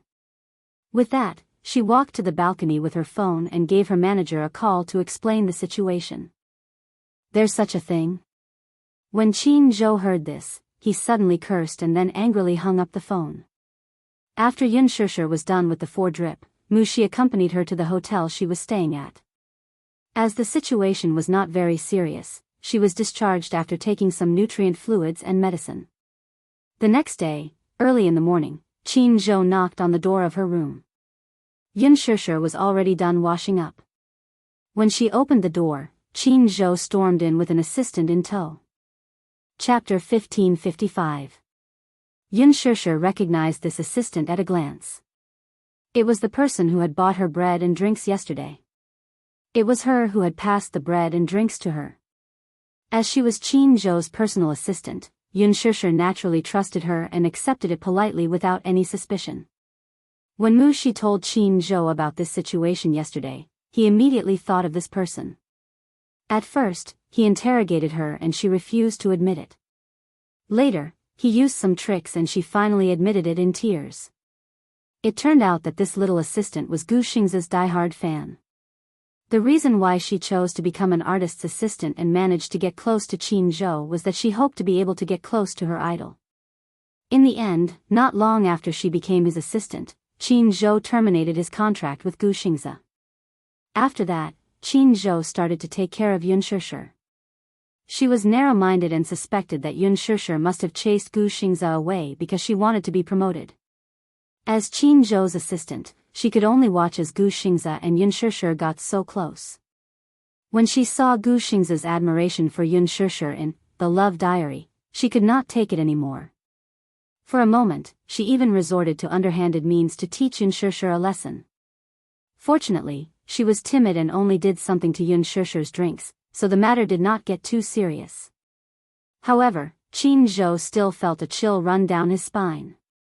He thought of how a disaster had happened to the people around him.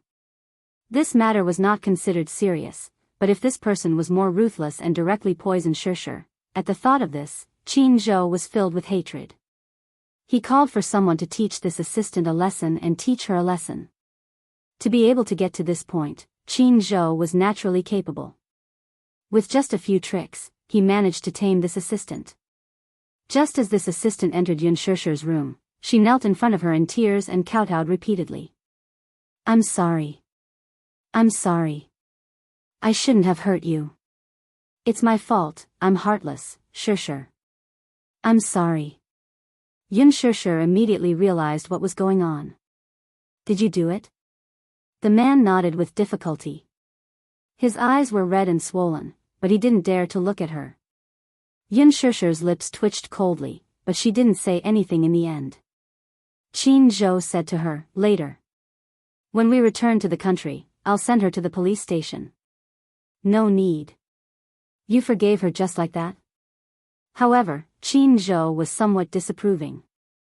"We can't let her off so easily. At most, we'll let her have a taste of what it's like to be poisoned." Yun Shishir replied blandly. "An eye for an eye, a tooth for a tooth." Hearing this, Qin Zhou smiled knowingly. Then, he said to his assistant, who didn't dare to raise her head, "Did you hear that? There's still some leftover drinks from you and Shishir yesterday. Finish them yourself." "Ah." The assistant's eyes widened. "Oh my God."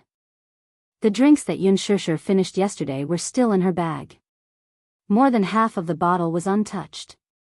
Yun Shishir was about to collapse from vomiting after drinking a few mouthfuls. Then, after she finished half of the bottle, wouldn't she have diarrhea and vomit? She would be tortured to death. Half of her life would be gone. She would rather be sent to the police station. Qin Zhou stared angrily and said, "Why? You're not willing?" "I'm willing.